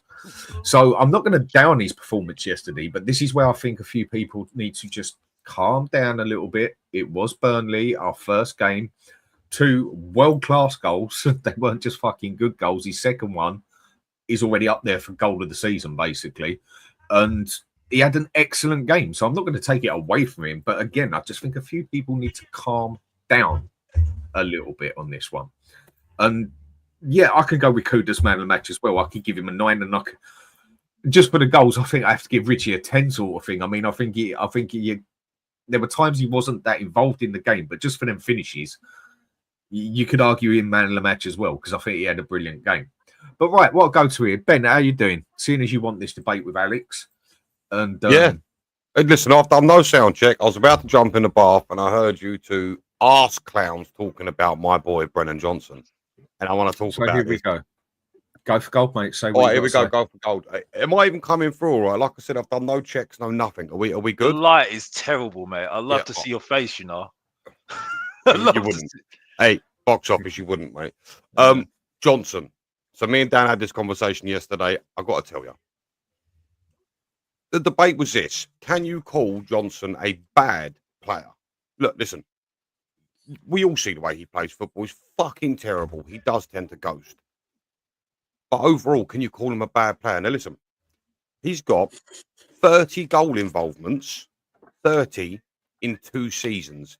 Is it physically possible to call a player who gets 30 goal involvements over 2 seasons bad?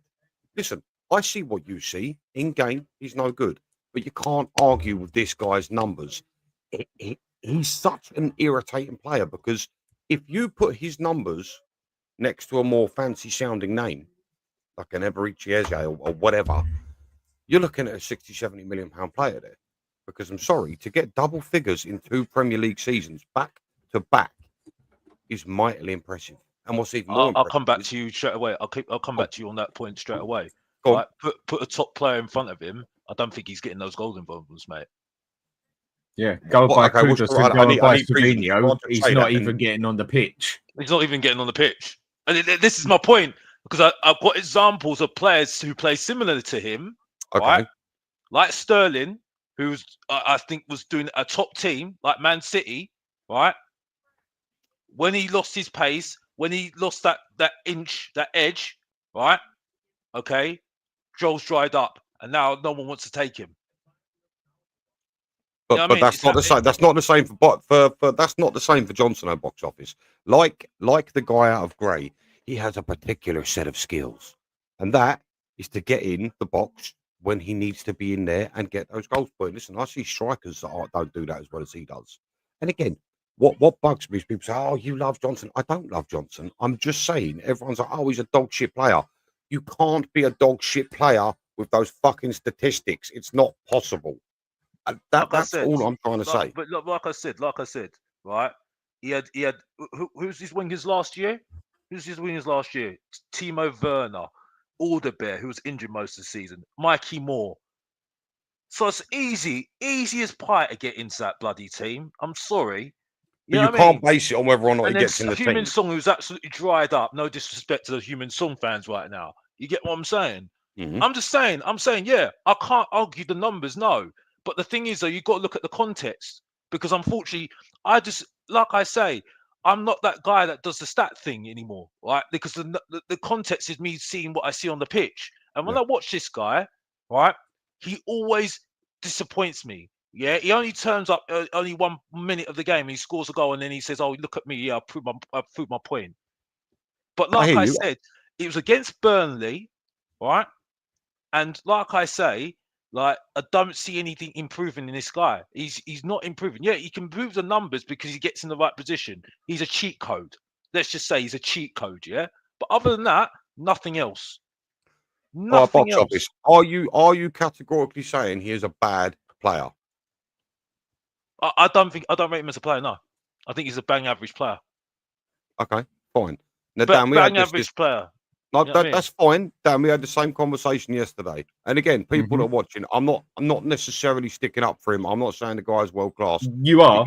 You are sticking up for him. Yes, you are. Just saying. I'm saying you can't call him a bad player. It's not possible, because if his statistics were next to any other name, you'd be like, "God damn, that player must be quite good." I can see ghosts. I'm not being funny, right? You've got to be some sort of decent player to pull the numbers that he's pulled over the last 2 seasons. Like I said, Michael Owen was a decent player before. Look what happened to him. He dried up after when you got older. No, you're talking about a pace merchant. I wouldn't necessarily, just like Dan says, he's the slowest, fast person you've ever seen. I wouldn't necessarily call. I wouldn't say his best attribute is pace. I would say it's pulling into the box, late runs, and timing. That's what he is really and truly very good at. But that's it. But all I'm trying to say is I don't believe you can call him a bad player based on the numbers that he runs back. Okay, then Ben, I'll give you my points that I gave you yesterday. Yeah, he's not a striker. Now, if he was a striker with those stats, okay, you'd say fair enough, respectable striker. You wouldn't say he's quality or nothing, but you'd say he scores a few goals. And a striker can go missing during a game. A striker can be irrelevant for 89 minutes. But as long as he's there to tap it in the back of the net, that's all that matters. Same as a goalkeeper comes down to it, of he can go missing for 89 minutes, but as long as he's there to save it, that's all that matters. With a winger, Johnson can't take his man on. He's the slowest, quickest player I've ever seen. He can't dribble come love nor bloody money when it actually comes to it. He can't control the ball close at his feet. He can't head the bloody ball. He can't cross the ball. His passing is fucking abysmal. As a winger, he is a terrible player.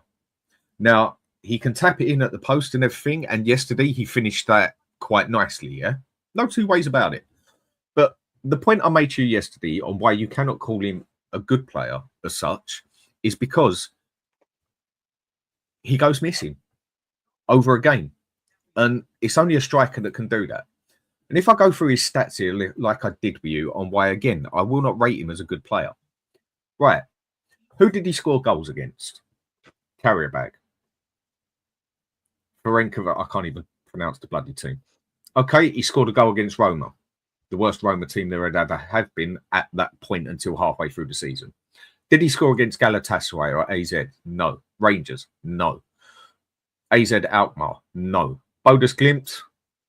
Well done. I'll give him a Blue Peter badge. And Man U, that was the shabbiest, shittiest Man U team I have seen in 25 years, yeah? Oh, the excuse you make is just... No? Well, tell me that they was a good team. Tell me Man U were good last season. Yeah, but you're talking about the Premier League, the toughest league on the planet. Now, let me finish. Let me finish. Don't get your knickers in a twist. Let me finish. Right. I'll try not to. Brentford. Okay, he scored another goal against Man U. Again, the shabbiest, shittiest Man U ever. He scored a goal against Brighton. Brighton, not a bad team. He scored a goal against Villa. There you go, top 16. He scored a goal against City. Fair play, top 16. Well, top 3, top team. He scored against Fulham. He scored against Wolves. And then he put 2 in against bloody Ipswich and 2 in against Southampton. And that was it. Yeah? And then in the FA Cup, he scored against Tamworth. Well bloody done. And again, in the League Cup, he scored against Coventry. The point I'm making is he only scores against the small boys by 1 or 2 goals. And if you want to be a good player and if you want to be a winger, it's more about tappings. Yes, he did save our arse to an extent last season with those tappings. There's no two ways about that. And I don't think anyone's disrespecting that. But as an overall player, what does he offer you on that pitch? But that's one on a winger that you just stated. You need more. And the goals he does score is always bar 2 against bang average teams, mid-table teams, let's say. I know you can say everyone was better than Spurs last year. We was absolute crap. But he only scores goals against average teams. Now, if you want to be called good, even if a striker has that record, yeah, that don't make him a good striker for me. If you're a good striker, you can score against any team, i.e. a Harry Kane. When you can only put it in against the mid-table teams, and when it comes up that you don't even turn up for a big game, ever, how can you call him a good player? But he does get the tap-in goals. I can't take that away from him. But it is always against a bang average team. I'm not. Listen, this is the thing. Whether this is confusing or not, I don't know. I'm not calling him a great player. All I am suggesting is that the Spurs fan base, and us included at times, are way too harsh on him to the point where they consider him a bad player. Look, for me, I've just seen in the chat there's a guy, Golden Son. Can you bring that up for me, Dan? Golden Son. You're gonna have to tell me where that is. Probably about 10 down, I'd have said, maybe. 11:25. Yeah, that's the way you do it. Right, 11:25. Yeah. Johnson has better stats than Rodrigo, so he's better than him. Right. What is football about? Than Rodrigo. Hold on. No, obviously not. But what is football about? Is it about stepovers? Is it about runs? No, it's about statistics. What they produce. It's not. No, it's not. It is about runs. When you're a winger, you have to be able to run with that ball, or at least cross the ball, or pass the ball. I think the point you are missing here, totally, Ben, yeah? Go on. Is that he's a winger. and he offers nothing but the tap in at the post or the odd goal yesterday, yeah? And he can only do it against mid-table teams. See, now that argument right there, the whole mid-table, I don't give a shit who he scores against. We're talking about the most competitive league. Hold on, let me just say this: it's the most competitive league on the planet, and a lot of these smaller teams you spoke about have beaten the top 4 teams or have beaten the top 6 teams.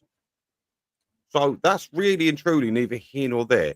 I absolutely hear what you're saying, but my point remains: he is not a bad player, and the amount of shit he gets is quite unbelievable.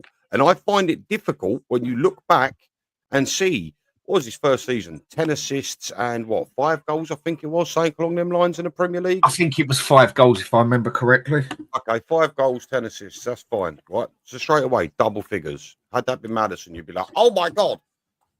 Yeah, do you know why? 11 Do you know goals. why? Because Maddison is a playmaker who plays as an attacking midfielder, yeah, and does his job. Exactly. And he even plays like that when even though he's all over the pitch last season. You know what I mean? He even does that as well. So that's the point. No one says he is not a useful player. No one says that he doesn't get the tap-ins. And the tap-ins, the goals. Goals are goals. Who gives a shit, yeah? But I'm sorry. For me, you cannot call him a good player when he is meant to play on the winger and he never delivers. He can't cross. He can't pass. He can't run with the ball. He can't take his man on. He's got no bodily strength. He can't head the bloody ball. He can't do anything except other than produce the numbers of assists and goals, which is what his job is. No, he doesn't really produce assists, does he? He's not supposed to be an outlet. In Ange's team, is he supposed to be an outlet? He's supposed to be the inside forward that gets inside and does the business. He's supposed to be on the end of crosses. He's not supposed to, and he does against and he does against average teams. So are you telling me then that you're satisfied that we can only beat average teams with him and that? And then where does he go when a big game comes in?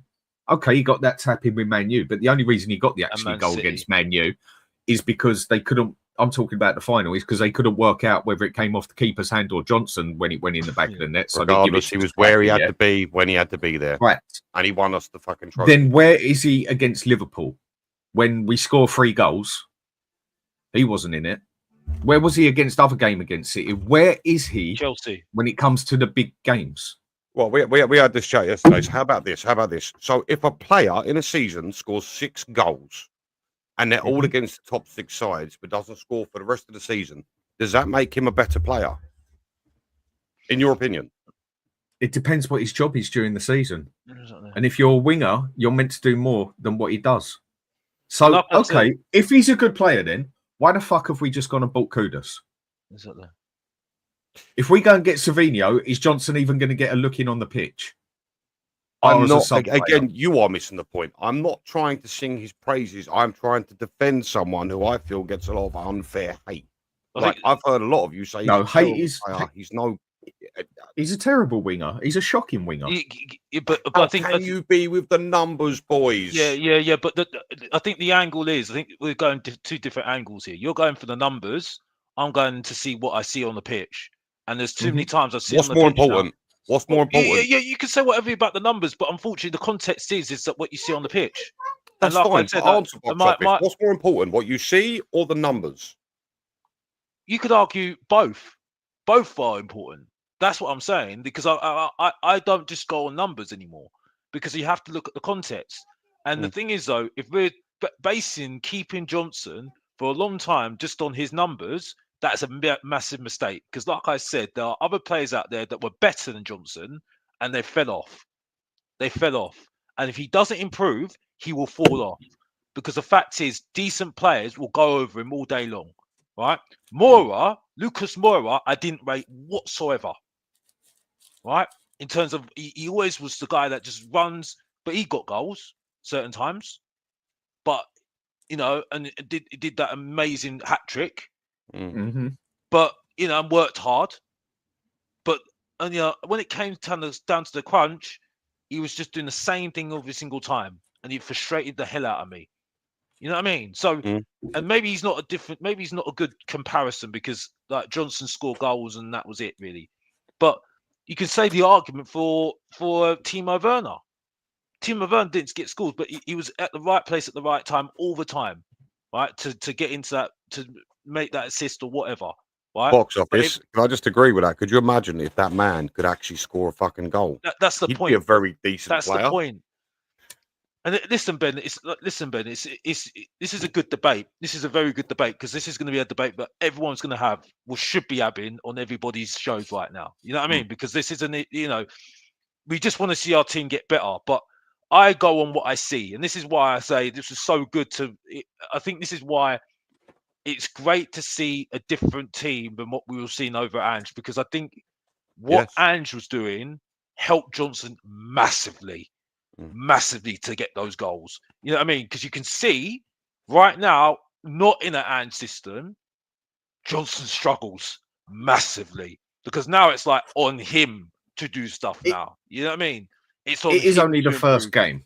But the point is though, when you look at you can start looking at things in context though, Dan. You get what I'm saying? And like I said, I can only look at the game, right? And when you look at the comparison to what you're seeing right now, and then you saw with Ange had the system to make him look good. You get Johnson to make look good. Do you know what I mean? It fitted to what Johnson was going to do. That's why when Tottenham Hotspur looking at a player, when Johnson came up, obviously we're looking at him before. Ange is saying, "Yeah, I want that player." Look, I think this is a very good description, basically, of Hayden. I think Johnson is a pretty awful player.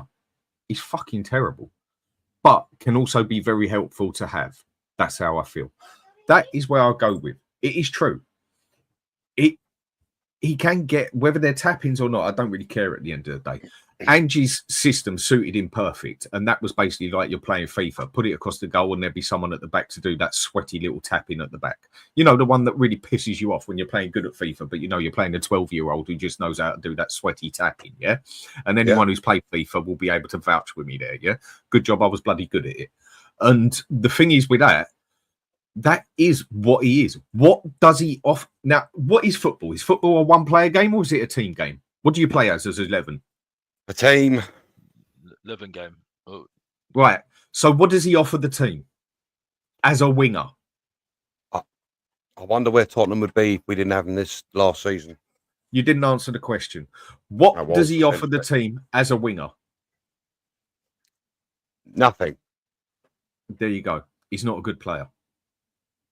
Okay. And okay. Let me caveat that with where would Tottenham be without Johnson? Would we have been relegated? You know what? I think he definitely saved our ass in a few games. Yeah, he scored a couple of gols, and he won the league. When it comes to it, where is he as a team player? What does he do? I can counteract this argument all day long, right? I don't think it's just. I think we still would be in the same place because I think somebody else can do that job like Johnson does. I don't think it's his specialty for him to score. That was a very good finish by Johnson yesterday. He took his man on and put it in the back of the net. Yeah, I don't deny that. I don't think I've got to be honest. I don't think he's taking on anybody. I think he just the way that he got, he ran past, he was challenging towards the goal and the defender was going back. And that was it, really, right? And he had the space, and he'd taken his chance. He taken his opportunity very well. He scored the goal very well, taking his goal really well. Yes, right. But I do feel that there are lots of players out there because everybody wants to, and I think Marlon says it perfectly. He said it like last year. A lot of players now want to be like the Ronaldo. You know what I mean? The Ronaldo sort of player now, because they want to be that guy that wants to be at the end of scoring goals now. Right, and that's what Johnson is right now. You know what I mean? Johnson's not obviously Cristiano Ronaldo because Cristiano Ronaldo's a different space to Johnson. Yeah, I think that was a bit of a no. But I'm not I'm not here to describe him as Cristiano Ronaldo. You know what I mean? But I'm just saying there's a lot of players want to be like that sort of guy. You know what I mean? Because they don't really want to be that winger type sort of player anymore. They want to be that guy that wants to be the guy that wants to score the goals now. You know what I mean? Just be on the end of things. And I think that's what Johnson is trying to angling to be. Unfortunately, though, you got to do more for me. You know what I mean? You got to have a little bit more skill and that's it. And I think that's where he's going to dry up, unlike Cristiano Ronaldo, because he became that striker and that winger that was at the end of things because his pace kind of, ended. You know what I mean? And he was able to adapt to what he was, his body and what he was. I worry for Johnson if we're thinking this is going to be good enough for him, because I do fear it's going to dry up with this guy if he does not adapt and develop better, right? And develop his game even more, right? I think this is him. That's it. That's it. Because I've seen too many performances like this now, to a point where I'm starting saying I've seen it when I'm at the stadium as well, where he's just nowhere, and it just comes to a point where it's like, and it's now a difference now because you've got Kudos on the other side, and now he's a decent player that actually gets past his player, and it's quite astounding the comparison when you've got two wingers that are completely different now, right? To one player that can get past his man, and you see everybody concentrating on him. Don't even look at that guy. Don't even look at Johnson. Johnson's not even a threat. You know what I mean? And my argument is that you'll see the difference when you're in the Champions League, right? Because if a decent team comes about to you, a decent tactical guy, he's looking at it and thinking, we've got to focus on this, but we still need to make sure Johnson's not doing nothing, right? And then you stop Tottenham. I think the point here is, and I'm agreeing with this, this is where I've said, pardon me, he does it for Wales. I think he might be actually better as a striker. He might. Now, and he does it for Wales. And like what Future Bright says here, maybe he's not a winger, Dan. I've said this last season, and I agree, And he did save our ass last season in a few games. I haven't disputed none of that, And I feel that with the stick he got at the start, I actually gave him a lot of respect, more than most, in the aspect of, do you know what? A lot of people on the mental side would have just curled up in a corner and cried, because I think the younger people in this world, whatever you want to call it, Gen Z or whatever else than that, mentally are not strong people anymore, And that's what I mean by being brought up in a bubble. But that's a total different thing, And he actually rose to the moment and did put in some goals last year. There's no, you can't dispute that. Whether they were sweaty, whatever it did, and he does get in that right position at the far end. You call him a bad player, if you let me finish, I'll explain why. Sorry. I need. And like what's said is, maybe he's not a winger.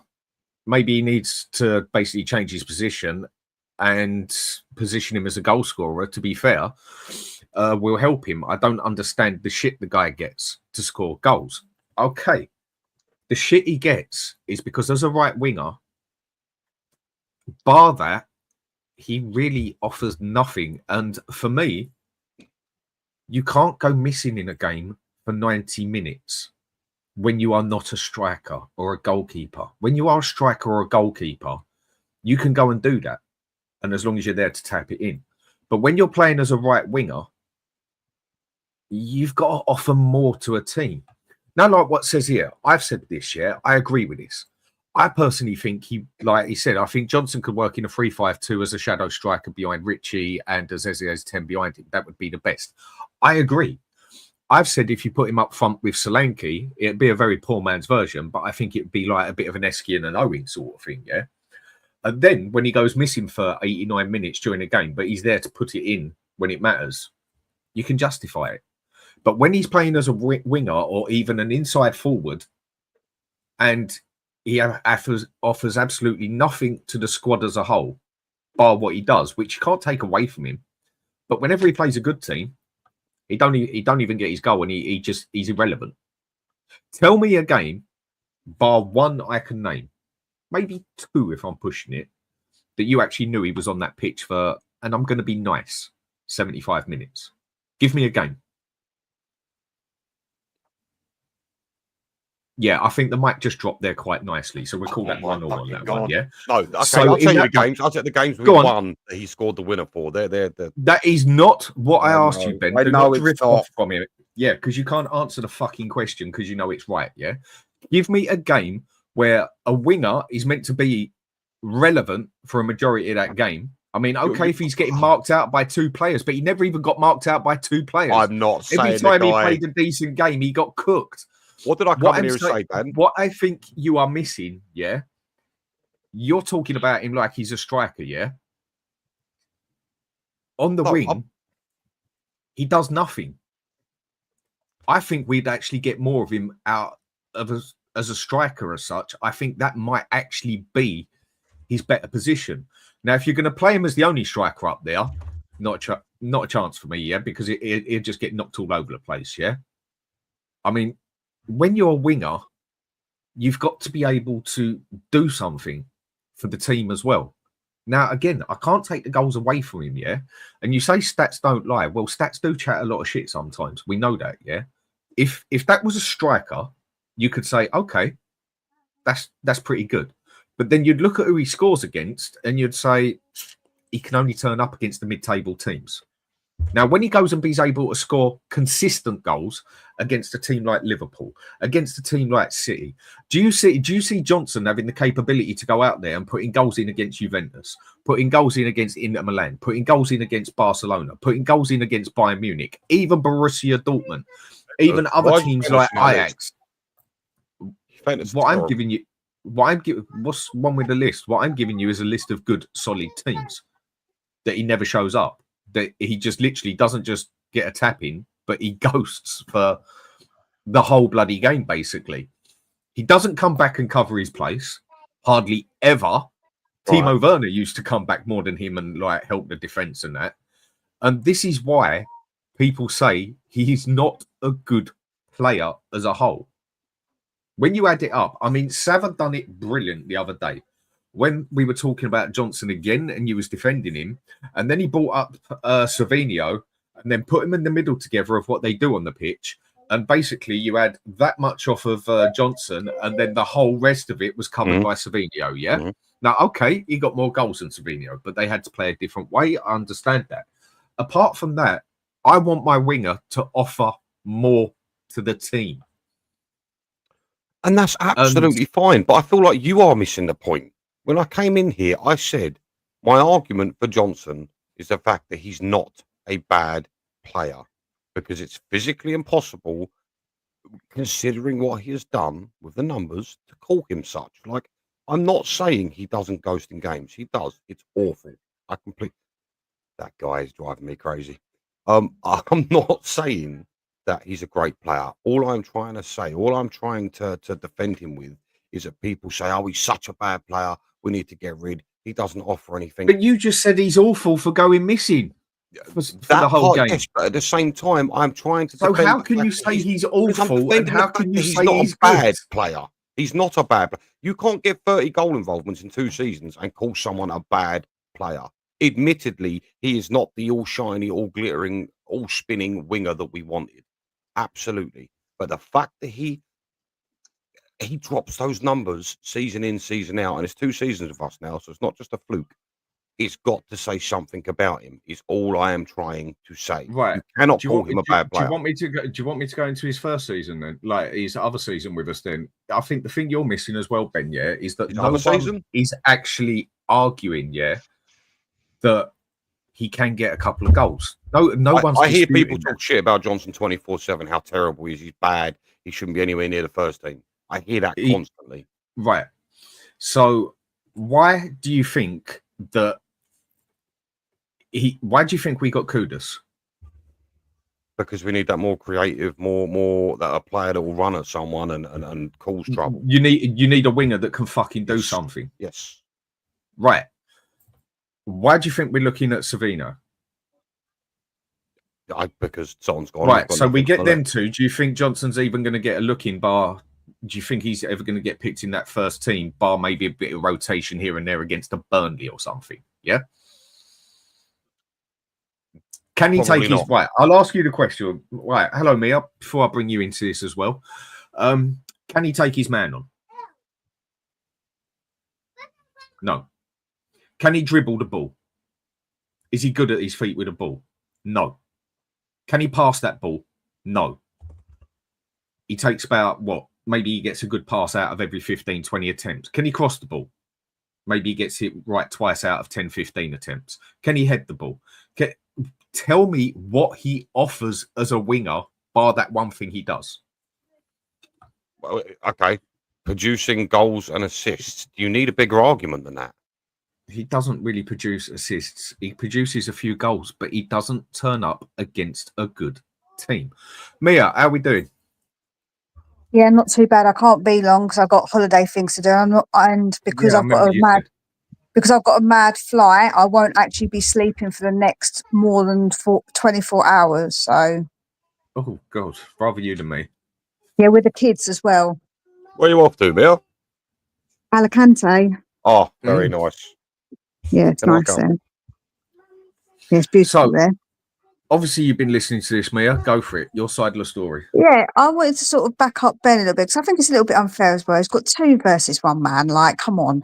But no, in all honesty, I'm not going to sit here and say rant and rave about how fantastic Brennan Johnson is. But if you actually compare him in a fair comparison, I just did it myself to double check. But Saka defensively does pretty much as what Brennan Johnson actually does. So that's a sort of cherry picking of a stat when you don't actually, if you compare him to most wingers actually comparatively do about the same sort of defensive as what he does. When it comes to what he does as a winger, what everybody sees a winger as, like obviously there's different things that different ones like wingers can do. So yes, he isn't what you call a typical winger. He's more of an inside forward, isn't he? He's more of that type of player. And yes, he can't take a man on, right? And I do completely get what you're saying. But we've got to understand that different players have different strengths. Just like other people, we've got different strengths and different weaknesses. And if you play to his strengths, he was our highest scorer last year. To say that isn't important, I feel like is really dismissive of what we need as a team, which is goals. Everybody says you need goals. And yes, he's not the striker, but if the striker's actually doing other things and then he's there to do that job, then I just don't know why people get on his back so immensely. If it wasn't for him, we wouldn't have won the European Cup. So I can't sit here and badmouth him too much. Can I come back to the argument? Big up. Hang on a sec, Alex. Thank you, Mia. Thank you. So with that one, Mia, I would. It's nothing I haven't said and agreed with. I think he actually might be better as a striker. It's just as a winger, he offers, bar that one thing, he offers absolutely nothing to that team. And for me, any player, bar a striker or a goalkeeper, but for the moment, you can't go miss it. I mean, I'll say the same to you, Mia. Give me more than 2 games where you actually saw him, and this is being nice to him, for 75 minutes of a game where he was involved in a game. 9 out of 10, he goes missing 80 minutes. Involved in what way? Like I just said to you, most wingers don't really do the defensive duty. Like that's just not their, like mostly, like I say, if a comparison to someone like a Saka, or I've looked it up other wingers as well. I can't remember which other ones I looked it against, but they're mostly the same when it comes to defensive duty. They both are pretty much very similar. So, I mean, there's other things, yes, they can do, but... Well, that's why those wingers won't... That's why those wingers won't last. Can we also just add in here, with Johnson, he's done all that with very, very little service. He had I'll be back in a minute. I've got to go for 2 seconds. Well, he couldn't have lack of service, really, Ben, because the ball was it was played to his advantages of what he can do. And I was the one saying the other night against Paris Saint-Germain that maybe he should have been picked on the right-hand side and Kudus on the left-hand side, because the only one who is established that can score a few goals, even if it is the sweatiest way you can do it, it doesn't matter, they go in, was Johnson. And that's one thing that Frank has to get right. If we don't get Eze and we don't get Savinho, then for me, he's going to have to try and play Johnson to his advantage, because Johnson can tap it in.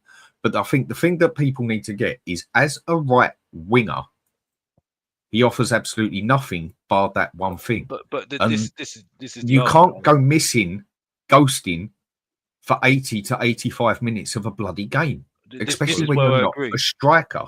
This is where I agree, though, Joe. I hope Mia comes back, because I wanted to come back on this. She said Saka, right?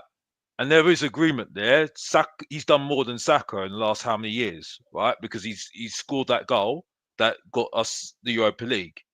But I argue what has happened to Sterling can easily happen to Saka at the moment, right? Because I don't see Saka as improving at the moment for Arsenal because no one's challenging him at the moment. Yeah, so I think he might go downhill because he's had the injuries. So you know what I mean. So it can quite easily happen to Johnson. You see what I'm saying? You know, because you've got to improve every season, and yeah. Mm-hmm. He might be up in the numbers, but the fact that he doesn't score against top teams, the fact he doesn't get past his man, the fact he's not been playing in an Ange system that makes him look good, right? All these factors, right, looks like he will go downhill 110% because it's happened to some of the best, and Johnson's nowhere near the best. He's nowhere near the best, and I've seen too many times now, right? He's done it, yeah. But when I've seen him in an Ange system, it works to his game. Yeah, 100%. Yeah, because you're gun ho, so you're gonna get goals in a system like that. But when you're in a like Thomas Frank system, where it's going to be more balanced, you see he's just completely struggling. You know what I mean? You can see he's completely struggling. You know what I mean? One game, one goal doesn't suggest to me he's Well, yeah, struggling. well, listen. Okay, on that game yesterday, yeah. If that was a striker, then fine. Apart from that one thing he did, can't take it away, it was a goal. Tell me where he was relevant on the game for more than 5 minutes. Relevant in what way? I can literally only be 5 minutes. I've got to take the dogs now to the. Yeah, that's fine. In any way, when did you notice that he was on that pitch for more than 5 minutes when he scored the goal? Apart from the goal, which obviously we count, and no one is disputing that. But tell me when you even noticed he was on that pitch for more than 5 minutes. He whipped in a couple of decent crosses. He No, he did didn't. nothing in that game. No, he fucking didn't. He whipped in a couple of good crosses. Nothing in that game. He did one on his left, and it ballooned into I the watched stands, it, but... and he did. The only players that were noticeable. Right, Mia's only got 5 minutes, so let Mia go with that one. Yeah, Mia, when did you notice him for more than 5 minutes on that pitch for when he scored the goal? This is the point I think a lot of people get to here. I mean, yeah, I get what you're saying. I do think he made a few crosses. I think, he had a few good touches, but I think that like people were really nitpicking at him. I feel like, why are we nitpicking at a player that scores us so many goals? I can't get my head around it, because I understand he's a winger by name, but the fact is he's helped contribute to the majority of our goals last season. And if he continues to do so, I don't understand why we're nitpicking a player when that's what he does. That's obviously his strengths. Like I say, if you've got a strength, you play to it. If that's his strength, we play to it. If he comes on at the end of a game and that's his strength, we should play to it. We can use other players for other reasons because they've got different strengths. And that's the point of having a dimensional player. Then that's what you're describing to me. That's what you're describing. Really, Alex, because at the end of the day, they've all got their strengths and their weaknesses, right? So we would say that some players ain't good with their head. Some players are good with their head. Lucas Moura was the tiniest person, but he could not do a header, man. That man could do a header. Hold on.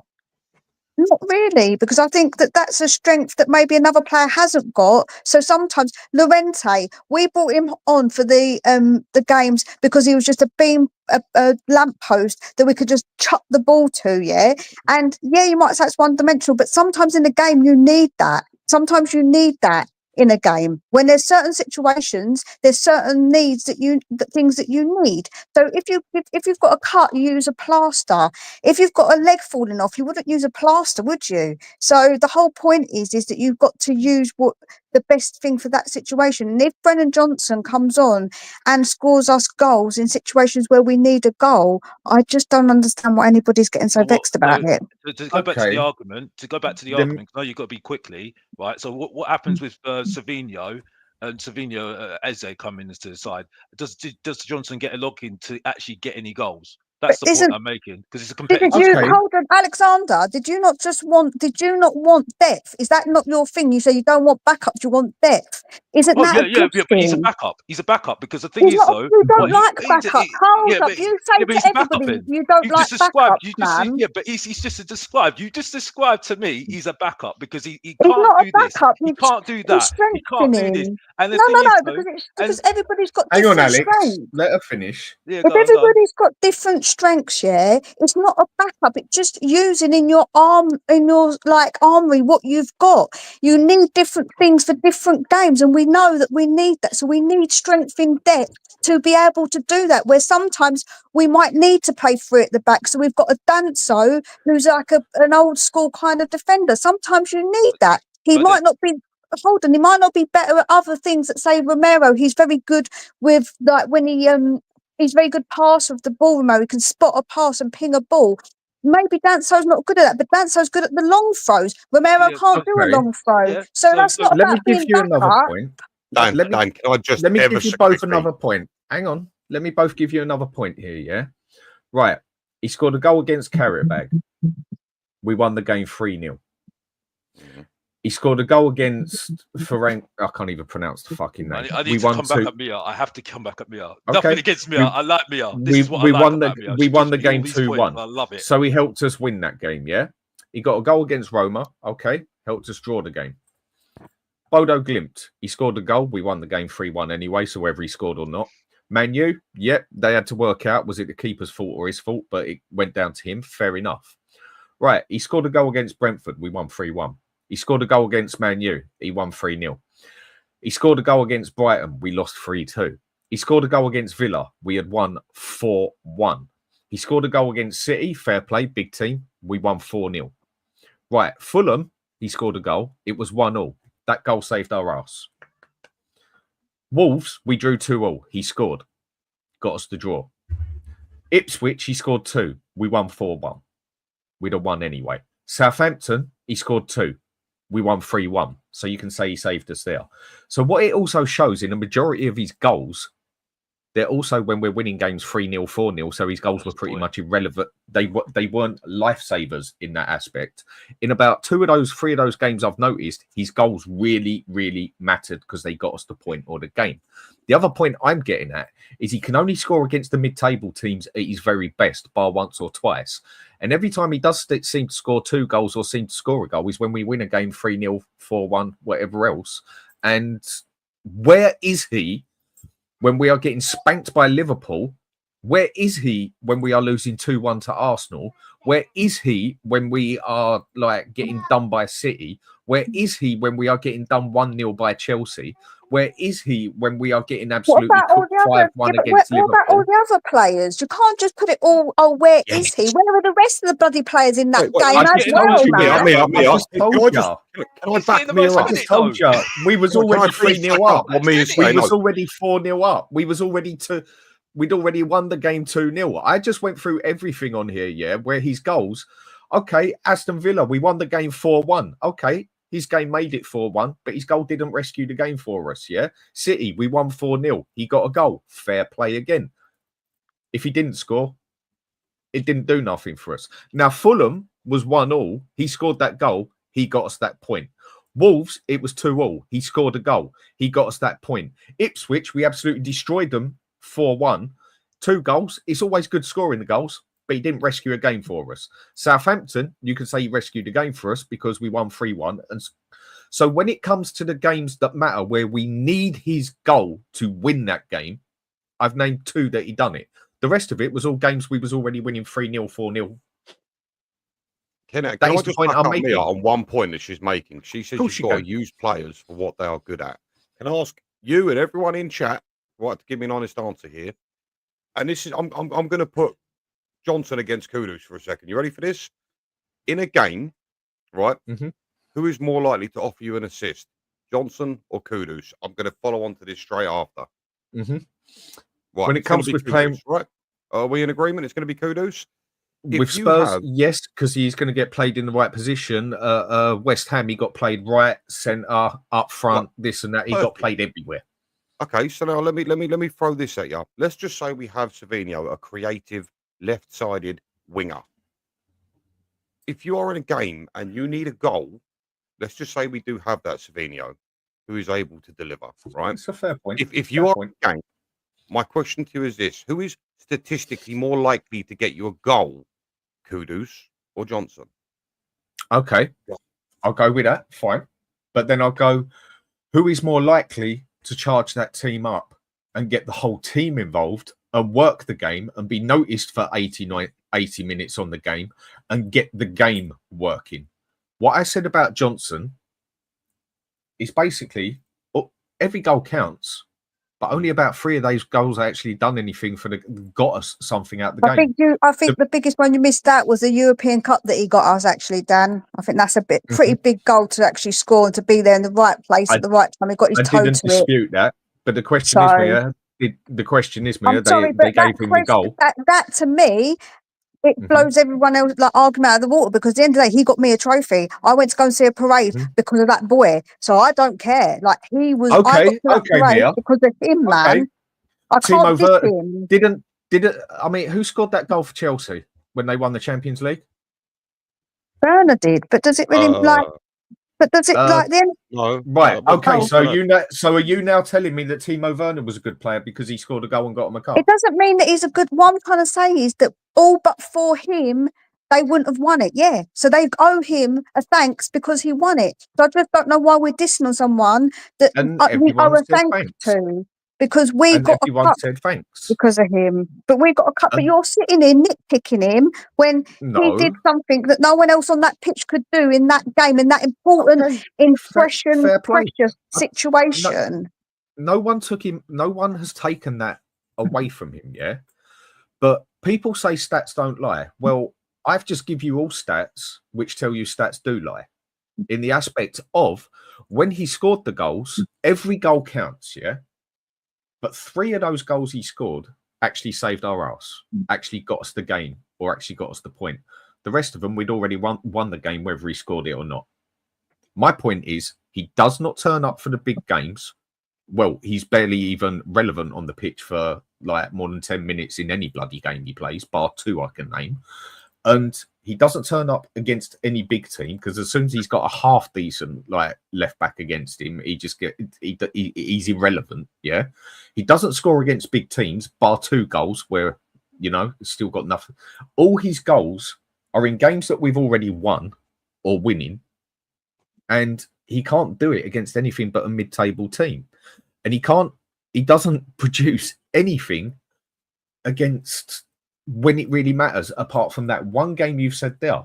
And I think this is where stats do lie. I think why people get on his back so much is because he goes missing.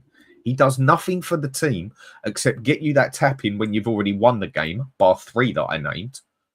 He does. I mean, bring him on as a start. On Ozil? What's Ozil got to do with it? Because Ozil was very much one of those players that would go missing game after game after game after game. But again, at the end of the day, Ben, I couldn't give a flying fuck about Ozil. We're talking about Johnson, who plays at Spurs. I think it's relative. Because if you tell me you think total different players, that's fine. Total different players. It's still a player that would disappear game after game, but still pop up with some magic. I mean, it's like. Well, tell me when Johnson has ever give magic. Well, all right, fair enough. But, look. And in that cup final, the one you can, like he said here, I mean, it went down to him, but it was a massive question on was it an own goal or not. They couldn't work it out. Johnson got the credit because he was there. Credit, fair enough. But doesn't everything I've just said show a fair point that at the end of the day, he only scores in goals that we've won anyway, bar 3. And he goes missing for 85 minutes on a pitch, totally ghosting. And you can't go doing that as a bloody winger. As a striker, yeah, but as a winger, this is why he gets to stick. Because bar the tap-ins in the games, or the goals, I shall say, in the games that we've already won, or the odd 1 or 2 where he gets us the point, where is he relevant in any means or manner? That is why people grill him. Maybe he would be better as just an out-and-out striker playing along someone. Now, put him up there on his own, he's going to get sandwiched and destroyed. by a lot of defence. But put him there next to someone like Solanke, I think you could see a bit of an Owen Heskey sort of thing there. Obviously, much lower standards, but I think he could actually work up front better than he does on the wing, because as a winger, he offers nothing. He never turns up in a good game, in a big serious game, bar 2 that I've showed you. And all these goals against our teams that we've already won, 3-1, 4-1, whatever else. So does that not show that him scoring 15 goals in the season, that some of the stats do actually lie a bit? Or is everything I've just said there totally irrelevant? I mean, no, because stats don't lie. Your eyes obviously tell you what your eyes tell you, because stats statistically are facts. So they don't lie. It's just what your eye tells you is different, because obviously the way you view the game. So no, I don't think stats are a lie. But yes, I do think that if you've got a certain eye for the game, there's certain things that you want from a certain player and you don't see them, then your eye's going to tell you that that's not being achieved in your opinion. Mm-hmm. Right. So, but I've got to go anyway because I need to get everything Mia, ready. have a great holiday. Have a great holiday. Enjoy it. Yeah. I will. I And I'll will. I'm speak to you sure again I it'll be don't nice. agree with that though, but big up to you, Mia, for Yeah, big up Alex as well. Yeah, Always, we- it's always love Alex. You know that, innit? Yeah, no, I love your feistiness. I love it. Judah said it in the So chat. you had to bring a bit of feistiness to the Yeah, debate, I love eh? it. I love it. I wish there was more people like you, Mia, that turn up. I really do. I appreciate it a lot. Really, we do appreciate it. I mean, Anyway. so have See a you good guys time. later. Yeah? Right, see you. So Bye. So with that thing that stats don't lie, well, they do lie a bit, because he got 15 goals last year, but only 3 of them actually done anything for the game. The rest of them, we had won 3 or 4-1. So the stats do say he scores the goals, but when you actually look at the relevance of the goals, only 3 of them actually mattered. So you have categorically said in the past that Johnson is a bad player. We had the conversation yesterday. Will you Yes. not concede that perhaps that isn't really the case? No, because I think he's a terrible player. I think he can get his little goal, but does he do it when it matters? Again, I'll go through it one more time for you. Yeah? No Just need. put it No need. straight. I get it. I think we both just have different opinions. I think, look, Right. I will No. jump to the numbers and you will jump to what you see with the eye. And if No, they're both Ben, you were the one who brought up, look at his fucking stats. Mm-hmm. He scores 15 goals, this and that. So, right, Yes. I looked at his stats and just totally dissected them for you. And nobody could reply on what I said, where his goals were actually relevant bar 3 games. But Now, there's I still know goals every in the goal- most competitive league on the planet. But that's not the point I'm making. If we're winning 4-0 and he scores 1 goal in the 4-0, okay, he scored a goal, fair play, but it's not as though it saved us a game. Where the fuck was he when we were playing Liverpool? Where the fuck was he when we was playing Arsenal? Where was he when we was getting absolutely cooked by other teams and that? Where was his goal against Crystal Palace? Where was his goal against Bournemouth? Where was his goal against Chelsea? Okay, he got an assist. I'll give him that, but we still got done. Where was his goals against Liverpool when we're getting done 6-3? This is what I mean. If you want to call him good, and it says he's played right winger in all of these, then where was it? Okay, I'll go through his assists as well if you want. Yeah. Do you want me to do that as well? Because they ain't going to be friendly either. It's all to the contrary, because at the end of the day, there's still goals and assists in the Premier League. But Whether no one they is are winning goals or disputing that. not, they are still goals Right. and assists. In the When Premier do you want League. him to score a goal? Yeah. Do you want him to score a goal when you're winning 4-0, or do you want him to score a He's not- goal I'm when not- it's yeah, 0-0 and you're you've got 10 talking about- minutes left? You're talking about a truly special player that, you know, to No, do I'm those not. things against these. Well, huge you're the one teams. who's telling me the stats don't lie and that he scores 15 look, goals in again, a season and you can't take it away from him. I am Fair arguing enough. the fact that But he's I've not a just bad player. dissected it totally for you that in a big game he never shows up. And bar 3 of his goals, all of them were when we'd already won the game 3-1 or bloody 4-0. I think the point you're missing, Ben, is apart from those games which we've already won, and every goal does count, where was he when we needed him? But you could You didn't even know he was on the pitch for 9 times out of 10. But they couldn't sub him because they had no one else to bloody put there. Okay, Kulusevski you could put there, but he ain't the strongest man in that aspect either. He doesn't really bang him in either. So, in that aspect, Where does he turn up for a big game? When does he score against big teams, bar twice on a consistent basis? Where does he turn up for more than 5 minutes in a game on a consistent basis? So you said, look at his stats. Stats don't lie and everything. He scored 15 goals. Well, I just looked at his stats, totally dissected them, told you that about 14, 12 of his goals were not irrelevant, but we'd already won the game 4-0 or 3-1, whatever. Where is he when it matters? Where are his assists when it matters? Where are his goals when it matters? He seems to only score goals against against mid-table teams, and when we've already won the game 3-0 anyway. Well, that's So a you're telling me- side better than a lot of other players you could probably mention that you'd consider a lot better than him. But I bet you they offer more to the bloody game. So go on, go give me some then that do the same as what he does. I mean, he does get in the right place at the right time to score. But like I just said, I dissected it for you.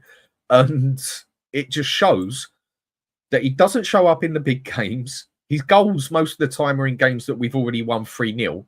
And about 4 of his goals on there, the final and 2 others, actually got us points. See, I wish we had more time because there are certain players I'd like to go over and see if they do anything similar. At the end of the day, yeah, we are talking about what he does at Spurs. And that's Right. all that matters. Okay, and that's fine. And what he does at Spurs is produce our top goal scorer. He produces goals that win us trophy.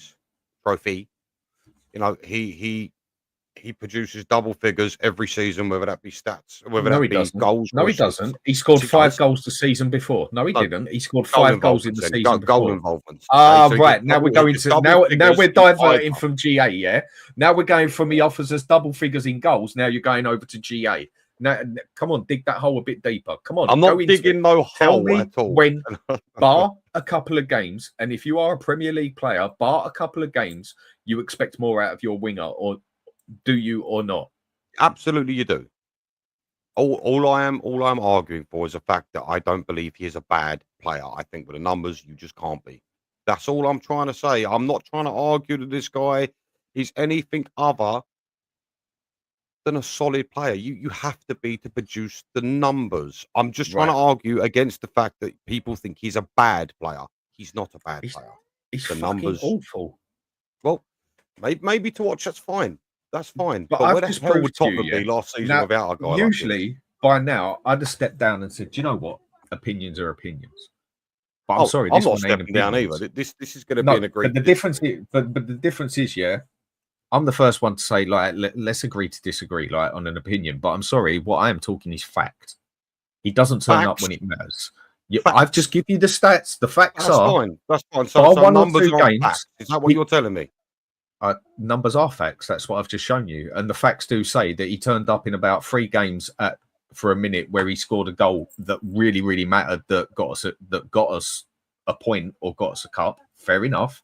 I mean, he got given that goal because they couldn't work it out, but he was still there to make it happen. So credit where it's due, right? So, but I've just showed you that all his other goals are just when he turns up for 5 minutes when we're winning 4-0 or when we're winning 3-1. Where is the goals that wins us the game? So the 15 goal stats, it does actually lie a bit in, because you're saying that anyone like that. Now, if you had a striker with those stats, 15 goals, like you're saying, it'd be given all the credit in the world. No, he bloody wouldn't. Because when you take away, because when you dissect the stats, which you can quite easily do, it showed that if your striker was only scoring goals when you're winning 3-1, 4-0, whatever anyway, yeah, he wouldn't exactly be classed as a good bloody striker. When your striker's only scoring goals when you've already won the bloody game, bar 3, and your striker's only scoring goals against mid-table teams, is he a good striker? He's still got 2 goals against the top 6, being Manchester City and Aston Villa. So it's not Give like him a- he was completely 2 games. 2 out of 6. How many? Isn't terrible. How many did? How many? 2 out. How many goals? How many games did he play last season? Oh yeah, that's a good point. Yeah. Yeah. Yeah. In the Premier League, I think he missed. I mean, he did play a lot of games. I think it says here he missed 1, 2, 3. He missed 3 games in the Premier League last season. And right, again, where did he score goals that actually mattered, bar 3 games? If you want to go by percentage, where did he score goals that mattered? Tell me he is a good player. Well, he scored the goal that really, really mattered. Look, again, I'm not saying I disagree with your point. I'm not. I am so on board with what you are saying. But you must also, whether you dissect where the goals came from or not, I don't give a shit. You were Because the at one the who end of the told me day, they are stats in matter. the Premier League and in areas that we, matter in terms of like, even with like the Cup, the Europa League final. At the end of the day, again, I'll say this again. I'm not trying to argue with you on whether or not I think he's a good player. I just think he gets a lot of hate, and I'm trying to. Hate is the wrong word. Just because you Oh, don't. he gets a lot of hate. No. He gets hate. That's not the wrong word. That is the right. No. He deleted his Twitter account because of the amount of abuse he was getting. That's not dislike. That's hate. Yeah, and I'll tell you something else. Welcome to the real world. That's part of the fucking job, yeah? For me, footballers shouldn't even be on social media, yeah? Because they are going to get stick. No, we're not condoning it. No one is. But it comes as part. No one is, but it's. But it is part. It's part of the planet, yeah? Footballers as a whole shouldn't even be on social media because it's not just Spurs players that do it. You're going to have players. You're going to have players. You're going to have supporters from other clubs ripping into you. It's no different to the way people doing the panel on here get trolled. That's life. It comes. I'm being eaten alive. I'm not. Comments, I'm not. No, you're not. And people are just disagreeing with you. And when it comes to that, I don't condone none of it or make it right, but it's part of the package, like it or lump it. Basically, you ain't ever going to change it. Yeah. And with that bit, that is just where I feel players, if they don't want to get any abuse, shouldn't even be on social media because you're always going to get. They're always going to get it whether they like it or not. I'm not condoning none of it, but look, I think the thing you just divert from, because I'm not going to go on about this fucking ever. Yeah, I'll show on fucking job. Bar 3 goals. All these games were at mid-table teams, and we'd already won the game 3-1 or 4-0. If he is a good player, he would be scoring goals in games where we are losing 1-0 or it's 1-0 and we need that goal to win. Not games when we're already winning 4-0 or games that we're winning like that. Where is he when it matters? Yes, Man City, but 3 games out of all those stats I gave you, just because you criticize someone or don't rate someone as a player. I mean, I've been told before I'm racist because I don't call Son world class. So I think the word hate you're using there is too deep. It's not a word I use, apart from 2 things now. I'm not saying you said that, by the way. So I know that. I'm not saying that. So don't say just because people don't rate him as a player that they hate him. Yeah? That's something people use too easy. I hate this fucking temperature at the moment where I can't bloody sleep, and I hate Brussels sprouts. But hate is a word I don't usually use. Yeah? And I think it gets used too easy. Yeah? So where does he actually... What does he add to a game that we haven't already won? Now, I say put him as a striker, we might see more out of him. But we need our winger to be relevant in that entire game, to be relevant in the big games. We need a winger that can take his man on. We need a winger that can cross the ball. Right, could Johnson have done that for Richarlison yesterday? Probably not. Don't even use the word probably. What, as in score the goals Richarlison did, or assist Richarlison? No, what do you mean? Assist Richarlison. Now, I can't say for a fact he couldn't, but I put it on here that I put £1,000 bet that he wouldn't have got the cross in like that. But you can't say fact, though, can you? Exactly, and I just said that, didn't I? And that's all it comes down to. But do you believe he would have had the capability to do that, or does anyone in the chat believe he would have been able to do what Kudus did for Richarlison yesterday? That is what you want. Yes, absolutely. Your winger to do. Right. So, with that, what does he offer apart from scoring in games against mid-table teams that we've already won, bar 3 of his goals? Why did you have to take it there, Dan?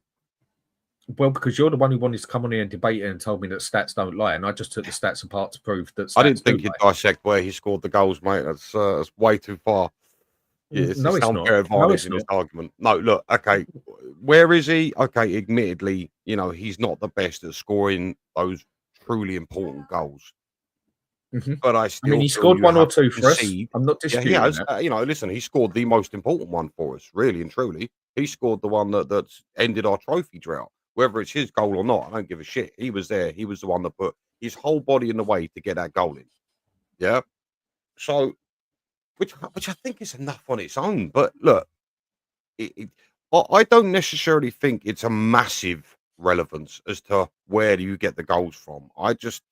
I look at it from a broader angle and think, well, he still scored these goals in a league that is incredibly difficult and incredibly competitive. And again, look, he scored against 2 of the top 6. Is that amazing? No, but it's not like he hasn't scored against any of the top 6.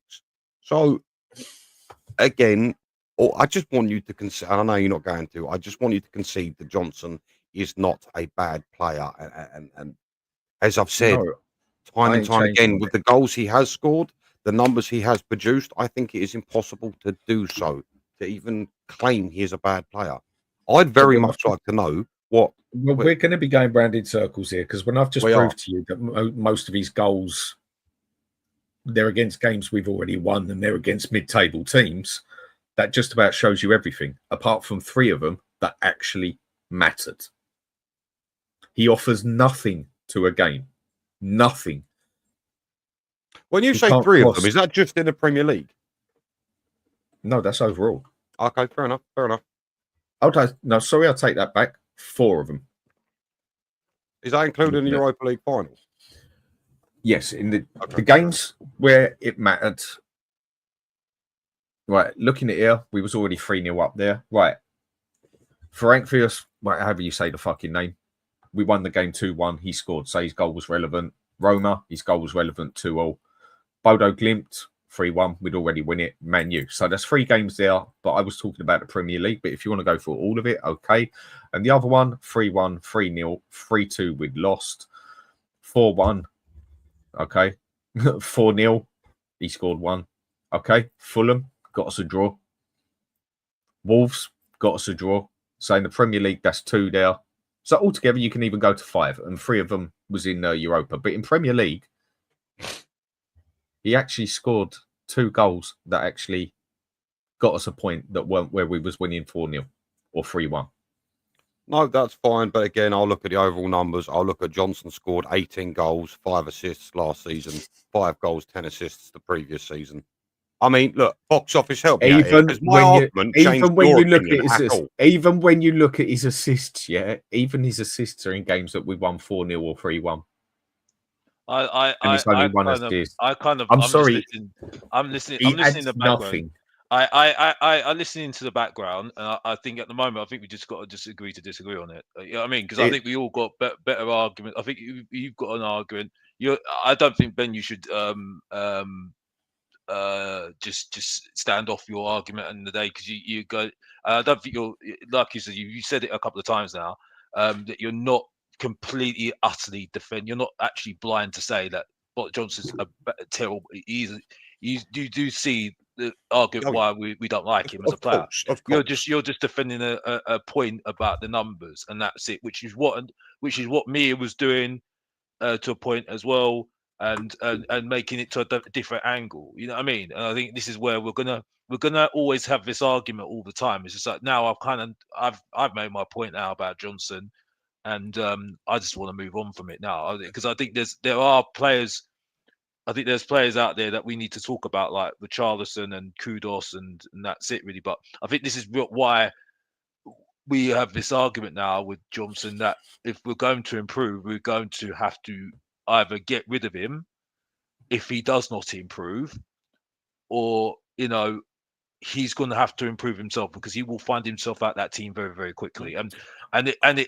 Listen, I know people will say about the numbers, but I don't go to watch football because of numbers, and I think that's where I felt it was different yesterday going to the game. And I do thank you to that person to remind me why I like going to games, because going to games, you see that context, you know what I mean? And the numbers side of things, yes, it's important, because you see the side of it that director of football and the recruitment side will use a lot of the time to do that, but they will also see that player as well, because that would be stupid to just look at the numbers only. You know what I mean? And not see that side, see how their personality is. You know what I mean? Because it did show you that stats do lie. That's the thing. It did show you that, because people say that pictures don't lie. Well, they do. The amount of times I've had a picture taken of me and my mates, and it just caught me looking over to the left, and made it look like I was looking at something I shouldn't be looking at, but I wasn't looking at that. You know, pictures do lie as well, but a lot of people said they don't. I mean, I've got pictures of me standing there with, like, my mates took 3 pictures of us when I wasn't even looking all 3. I was looking over my other mate, seeing where he was, and it looked like I was looking at another bird's tits, for fuck's sake. He was standing next to me, and I bloody wasn't. You know, but that's what the picture looks like. So pictures lie as well. And this is what I just mean about the stats. You can't take it away from it. He does score the goals, but when it really matters, he offers nothing to a team. Bar 4 games, 5 games out of 30, 35, about 35. It's like Dan. It's like Dan. It's like when you go into a game, if you focus so hard on it, right, you don't notice him. Like I said, it's like you shouldn't be focusing on somebody so much to actually notice somebody. You get what I'm saying? Someone would just literally just like pop up and say, "Yeah, oh my gosh," and that's what kudos does. You get what I'm saying? Alex, I think the perfect way to describe this is, I mean, it's not a massive thing I believe in, but it's massive. Is charisma. Yeah, if you want to put it like that. You always had that mate that you'd be standing there with your other mates in the pub, and he'd walk in the pub, and you'd turn your head, you already knew he was there. Whereas you always had that other mate who'd walk in the pub, buy a beer, stand next to you for 15 minutes, and you didn't even know he was fucking there. Exactly. And that is exactly what Johnson is. But he does buy the rounds, though. Yeah, yeah. That's a good comment. That's a good comment. Yeah, he does buy the odd pint here and there. But do you know when he buys the rounds? Oh, for fuck's sake! Do you know when he buys the rounds? When you're already standing there. When you're already standing there, fucking pissed up. So in that aspect, and half the Tottenham fan base, half the Tottenham. Fucking hell, Danny, mate, you in there yesterday. Like half of the Tottenham fan base, you know that they're not interested in the game most of the time, and they don't notice some of these players because half of the Tottenham fan base after before half time, 5 minutes or 10 minutes before half time, they're saying, "I'm off to the bar right now. I need to go to the." You know what I mean? It's like you can see it. And then you've always got those other mates as well as like it's their round. You sort of look like, where the fuck's he gone? And then he turns up 10 minutes later. Going, oh, I just went out for a fake. Like you knew it was your time to get around, you prick. Where did you go? Okay, you're getting the next round, and then all of a sudden he comes out the toilet wiping his nose, sort of thing. You're just like, oh, okay, prick. Everyone has mates like that. Below people, right? Yeah. So look, I'm gonna divert from this now because we've had a 45-minute one. I mean, Ben, if we have to agree to disagree, but I think I've dissected it and put the facts hardcore down. If you don't want to accept them, I'll agree to disagree with you. I think Johnson is a terrible fucking player. Dad, this is just before we move on and segue. I was sitting in the stadium, and I always sit in the stadium in certain places, and you know certain people, at half time, and you don't see them most of the time because you sit there and think, where have you been last time? And some of them were just going in and out because they're like they're either pissed up or they're just there for just good time with their mates in it. You know what I mean? Just completely miss it, and that's why I sit there and think sometimes, is it because you're so enjoying it with your friends at the moment that you're clouding your judgment on what you're seeing on the actual pitch sometimes. You know what I mean? Okay. So that's why I think that's what you see it with certain Tottenham fans, because I've noticed it so much now going to the stadium for so long now. You see that sort of side. You know what I mean? And it's funny. It's just funny. Are you a season ticket holder? No, Alex? I'm not. Oh, you're not. Oh. No, I'm not. I don't want to go to that bit, but you know. 2 other points I want to go to before I end this, seeing as like I said, this ain't going to be a long show and it's going to be an hour. I made the mistake of fucking saying that because it always turns out to be bloody, I was literally going to do an hour and a quarter at the most. Right. What Sam says here, question. I've been holding this for a bit. Will Richie be our first choice 9 over Solanke if he continues form? Now, I think Richie is another one that I think people are starting to get a bit too excited too quickly. I mean, 2 world-class goals, 2 very good performances in 2 games. Fair play. But for me, he scored 2 goals in about 50 games. And then, okay, he had an 11-goal purple patch and then did nothing. Maybe if he can stay fit and he can get his shit together, maybe he can. Maybe he will, because I still think both of them are bang average players. And I think Richie has moments. But again, I don't rate him as more as an average player. Okay, give me 10 games, 15 games, and he scores consistently, then I'm going to start changing my mind. It's like, I didn't change my mind over Ange like a majority of people over 98 minutes. There was about 3 people on here that actually held their ground and said, no, he's still got to go. Whereas a lot of people actually changed their mind. I'm sorry, I don't change my mind over 98 minutes, and I don't change my mind over 2 solid performances. So for me, he has to show me a lot more consistently before I start saying, do you know what? Maybe Frank's doing this right, and we're actually going to get something out of him, yeah? And Solanke, I thought for 65 million, I thought we absolutely got our pants down for him. But at the moment, with what I've seen, I think Richie gets picked over Solanke. I mean, do you know what? It's a similar thing to what we were saying a minute ago about what you see in games. Like for me, I think for some reason people seem to have already forgotten what Solanke is capable of doing in a game.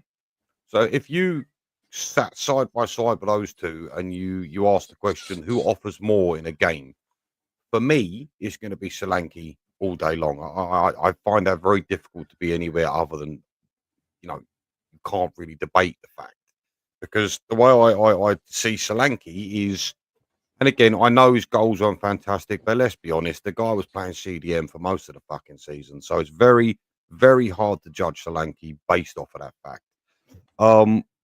But what I've seen from Solanke in game when he's firing is he can hold the ball up. He's surprisingly good with his feet. I've seen him beat players before. I've seen him get out of tight situations, and I've been incredibly impressed with it. His work rate is just unbelievable. But if you had to ask me out of the 2 strikers, for me, it's still Solanke all day long. All day long. Don't get me wrong. Those 2 goals Richarlison scored, my God, he looked like R9 for those 2 goals. Unbelievable. Beautiful. It's No, the the technique in it and everything was brilliant. no two ways no about doubt it. it'd be a contender for goal of the season, that second one. No doubt. I agree. I agree doubt. totally. But again, people are forgetting is all I'm trying to say. I think people are, like you said, people are getting a little bit too excited. And I just feel like people have forgotten what Solanke can offer. And especially under Frank, God knows what he'd be capable of this season. But at the end of the day, he's been injured. He's not fit. He's not sharp. I just think a month or so, I think you'll start to see a much better version of Solanke. I haven't seen nothing from Solanke by one good season in his entire career where he actually looked good. Okay. I mean, for 65 million, I thought we absolutely got done like a kipper. Yeah. He's had one, again, he's another one who I say has had one good season in his entire career.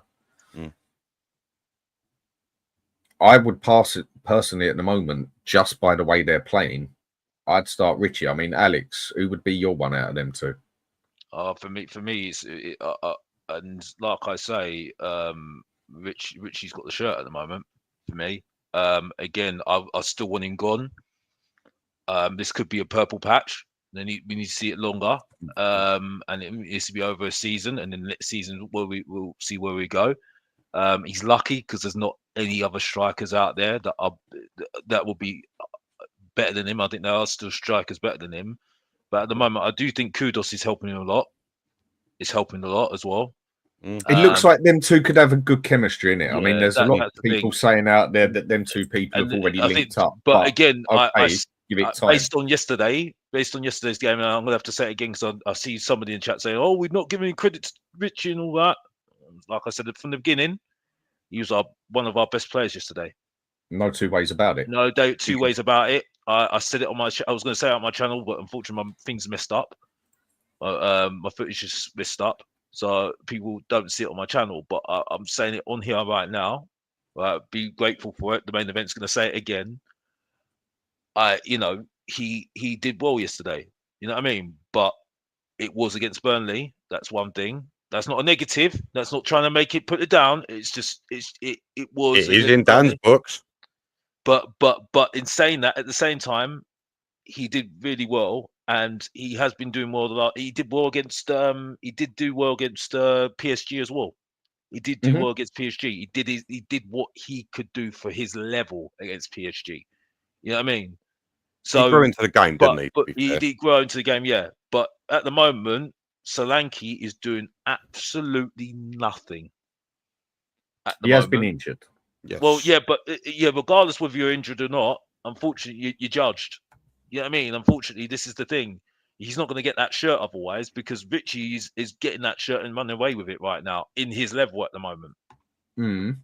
So at the moment, with two strikers in the squad at the moment, one position available right now, Richie gets a shirt at the moment, which is a bit worrying for me at the moment, because when Richie is struggling, I can't look at Solanke and say, mate, he's going to really put his form up to really get up to that standard. And really, to be honest, the standard of Richie isn't the standard to really get Solanke to push himself to get better at the moment. You get what I'm saying? You know? Yeah. But this is the problem we've got at the moment, because I'm hearing a lot of people now after Richie's performance saying, oh, this is our striker. Well, if that is the level what we're going to go to at the moment, because unfortunately, Richie has to be a bit more better than what he is at the moment, doing the standard thing for a striker, right? Again, brilliant performance, energy-wise, effort-wise, putting himself in position. He was holding up the ball. I agree, because I saw it myself, right? The goal, out of this world, the way he did that. Kudos to his assist, really helped him as well. You know what I mean? The third goal, holding up the ball to bring it onto Sarr, and then, getting the ball back, holding up the ball to give it to Sarr, and then Sarr passed it over to, put the through ball over to Johnson, and he finished it off. Brilliant, all-round game, brilliant. But are we going to see this on a consistent basis? That's what I doubt, because I don't do purple patches. That's what a lot of it comes down to, doesn't it? Consistency at the end of the day. And one thing we have not seen out of Richarlison, even when he was getting significant amount of games, is consistency. He scored 3 goals in about 50 games, for God's sake. But he does get injured a lot as well. So maybe if he does get the time and he does get consistent football and doesn't get injured, maybe we will see a better player. But again, for me, excellent yesterday. Up for goal of the season. But okay, I now want to see him over the next 10, 15 games. I want to see whether he turns up against a game like City. I don't want him to be a player. I mean, one thing you can't take away from him, he's always had a work engine on him. Like Sarr as such. He always gives it his all. Whether it counts or not at the end is different. But he does always give it his all.